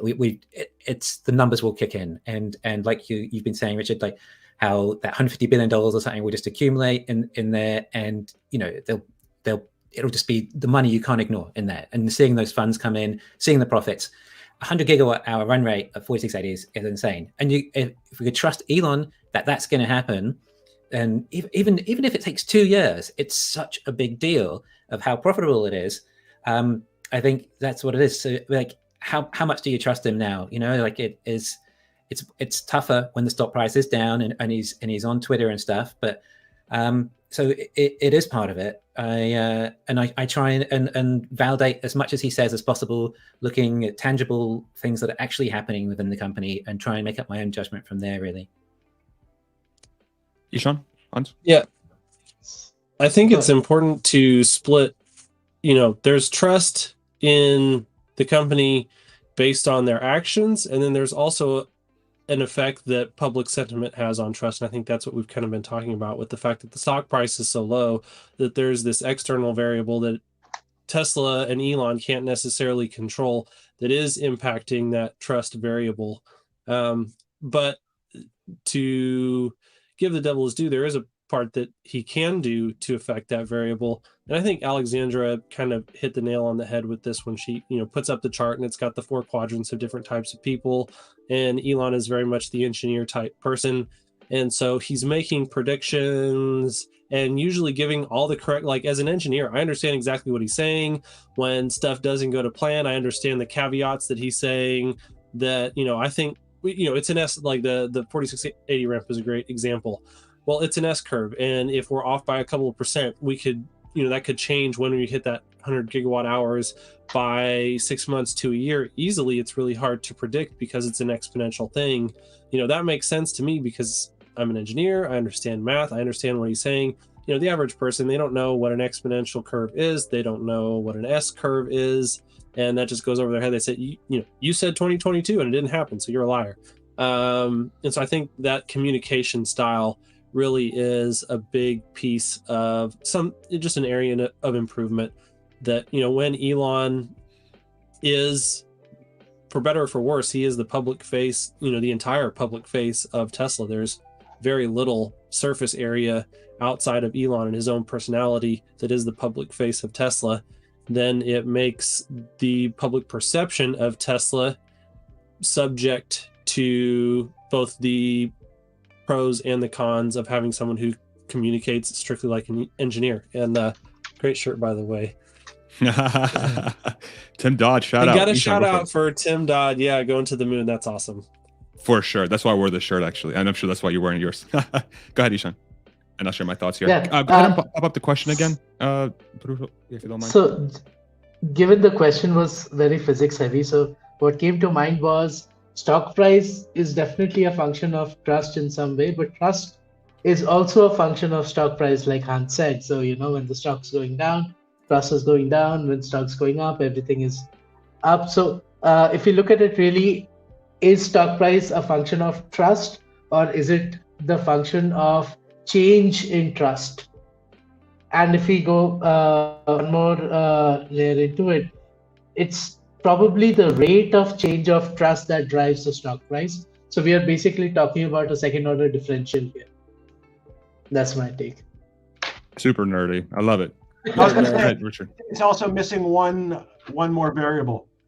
That macro should be a variable in there, because I think macro will impact that dramatically. The other variables dramatically. So I mean, rate of change of trust actually is driven by external and internal factors as well. So you're absolutely right. Yeah. So this is such a fascinating question. I know we're focusing a lot of time on it, but like I think it encapsulates this story so much. So here's how I view this, just given everything that's going on.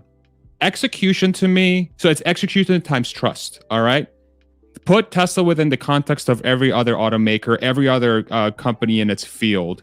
If execution is 100 and trust is 1, right? but then everybody else execution is going to be close to zero, and trust can be whatever. I think execution wins out every time in the long term, especially within the context that the industry that it's playing in, it's so new. So the execution is going to have such outsized impact versus trust that if you're in a field where no one else is even close and the company's making a ridiculous amount of money, who the hell cares what the guy's saying? And this is a problem. This is a problem because this is probably what's going to happen.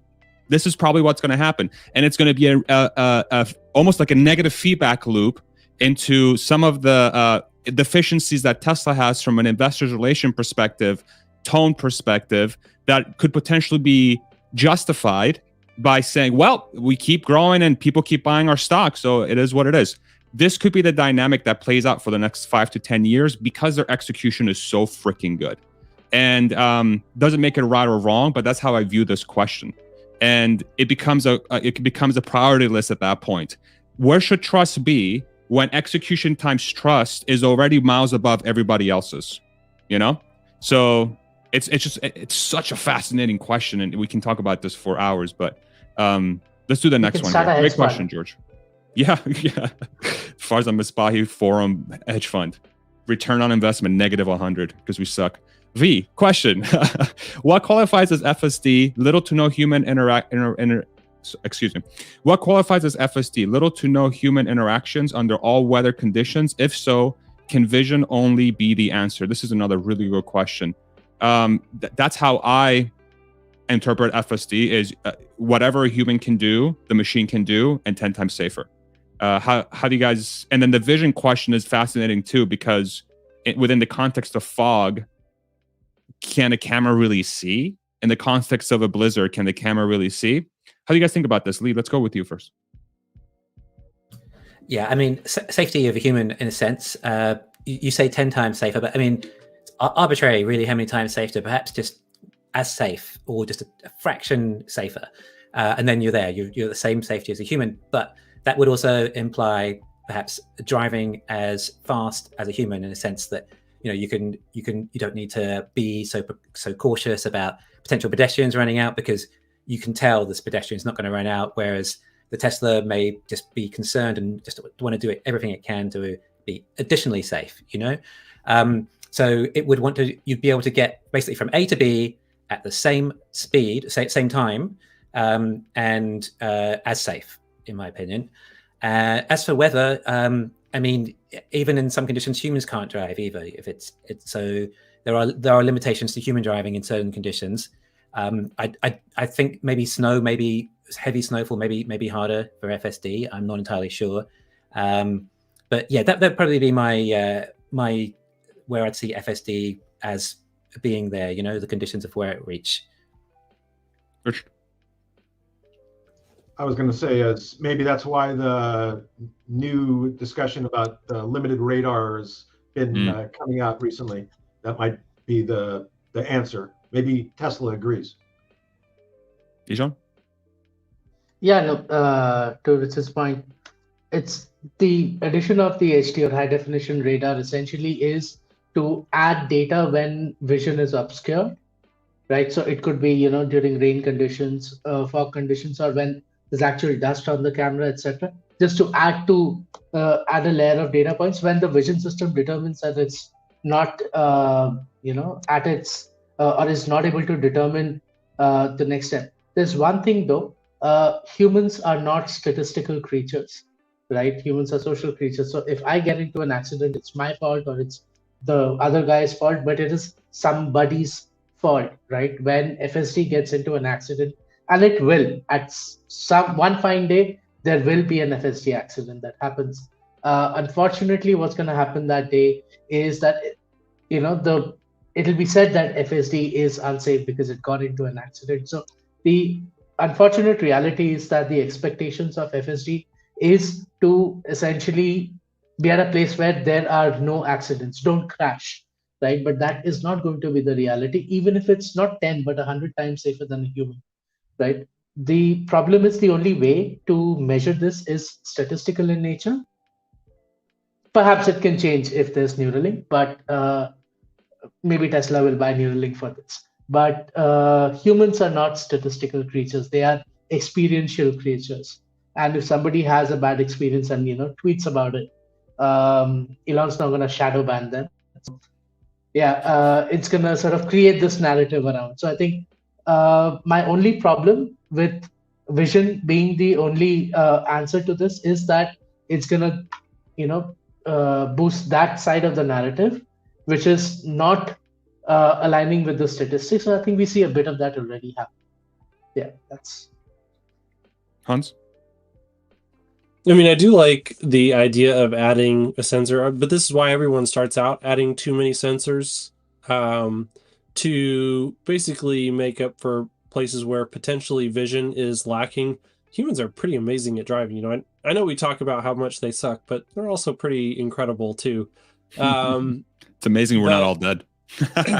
Yeah, the problem with FSD's old radar was that when Tesla wanted to use it, the quality of the signal that they were getting back from the radar at that point in time was terrible, and it didn't actually help them. And so if they're putting it back in, what that means is that they have found a new piece of radar hardware that actually provides them data that they can use in the moments when they want to. And that's just not something that they had in the old camera. And so, hey, I'm always okay with them adding sensors that provide them with useful data that improve the overall safety of the product. And so, yeah, I think that's where I'm going. It does provide you with kind of a theoretical physics-based higher maximum level of safety than vision alone. Great. Let's go ahead and bring up a quick question. I think the person might be under, Mark, thank you. So what is LiDAR and radar? Why is Elon using LiDAR again after ditching the LiDAR? What about the people who paid for FSD? Will they get their money back? Yeah, so let me just clear this up real quick, Mark. You might be under a different sort of understanding. So Tesla never used LiDAR. They did use the radar back in the day, and they removed that. Well, they didn't remove it from newer cars, it seems like, but they're looking to add in a different version of it at some point, and we're trying to figure out what that version is going to do. And I don't know if there will ever be any refund as long as the software suite does what it does, regardless of what kind of equipment they use from a sensor suite perspective. So just to make sure we clear that up, Mark, because it is kind of tied into this conversation. Let's do one last question, and then go ahead, Ishan. Farzad, I think this is a very, very important question that Mark puts up, because I think it shows that there are a lot of folks who are probably new to the community who do not or haven't gone down the rabbit hole as much. So if it's okay, I want to spend just a couple of minutes just, talking about, hey, what's LiDAR and what's radar? So radar essentially uses radio waves. LiDAR uses laser, right? If you've seen Cruise or any others, they've got this huge thing on the top that keeps circling around. And what it's doing is shooting laser beams across its environment, and what gets reflected is essentially mapped, and it's very, very good at depth sensing. Radar uses radio waves, which is essentially what the oldest technology that you have to actually get long distance or long range distance. The third one that we have is sonar or sonics. Essentially, you've got ultrasound sensors that pretty much every car has today, and that uses sound waves. Each of these is essentially waves. Light is also a wave, if you think of it like that. Now, why did LiDAR or radar not work? LiDAR is extremely expensive. The equipment costs like $150,000 per car itself, so it's never going to scale as of today, where we are today. Radar that we had in Tesla's vehicles before, like Farzad said, was not high definition radar. Tesla was at a point where the resolution that the cameras had, and when they actually went to the vector space, where they started putting in direct pixels into the vector space, that's photons into the vector space, which means building a 3D vector space directly from the camera feed and not putting in a layer of transformations. What happens is when you try to do sensor fusion into that, and you've got a sensor that is not or that is lower resolution, you'll essentially put in blurriness into the picture that you're building. So imagine you've got, you're making a collage and you've taken, X number of pictures with your iPhone, and then you've got this one picture with like a 10-year-old Samsung, 2 megapixel camera. And when you're trying to collage that up, you've basically got blurriness in that one section where you've got, picture from that old one. So when that happens, it becomes very difficult decision as a whole. And this is why Tesla moved to actually removing that piece of hardware and removing it from their models. But what Tesla has brought in right now, and we don't know how they're going to use it. It's all theory at this point in time, but this is high definition radar that now works with their high definition camera at the same or similar resolution of information. And hopefully what it does is that it sort of is a go-to sensor that can be relied on to actually remove blurriness when a camera is obscured. When the camera or the models are not able to make out what's there, it can help to add in and not increase the blurriness. So I think that's why we're sort of moving forward to a place where this is happening. And no, I don't think Tesla wants to give FSD money back. I'm not sure what their refund policy is. If you bought it, please check the Tesla website. Thank you, Professor Ishan.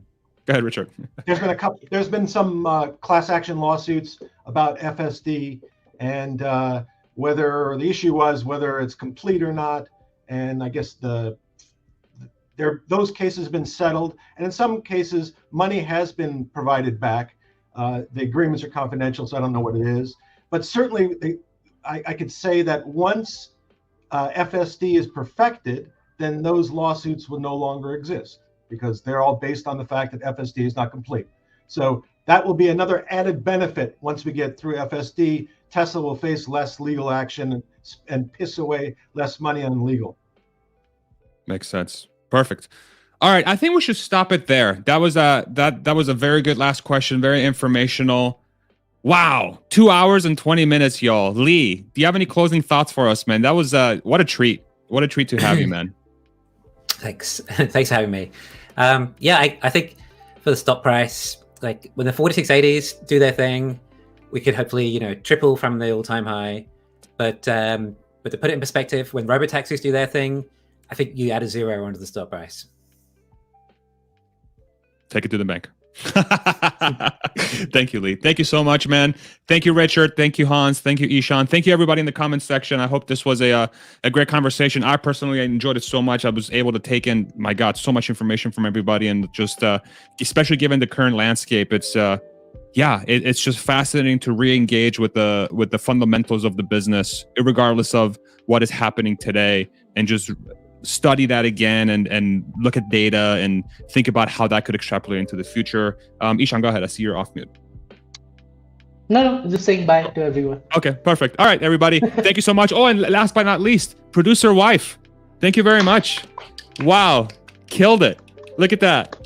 What a great job. Thank you all very much. Hope you have a wonderful weekend. Love you guys. Thank you, Lee. Thank you, Richard. Thank you, Hans. Thank you, Ishan. Thank you, everybody in the comments. Peace out, everybody. Mwah.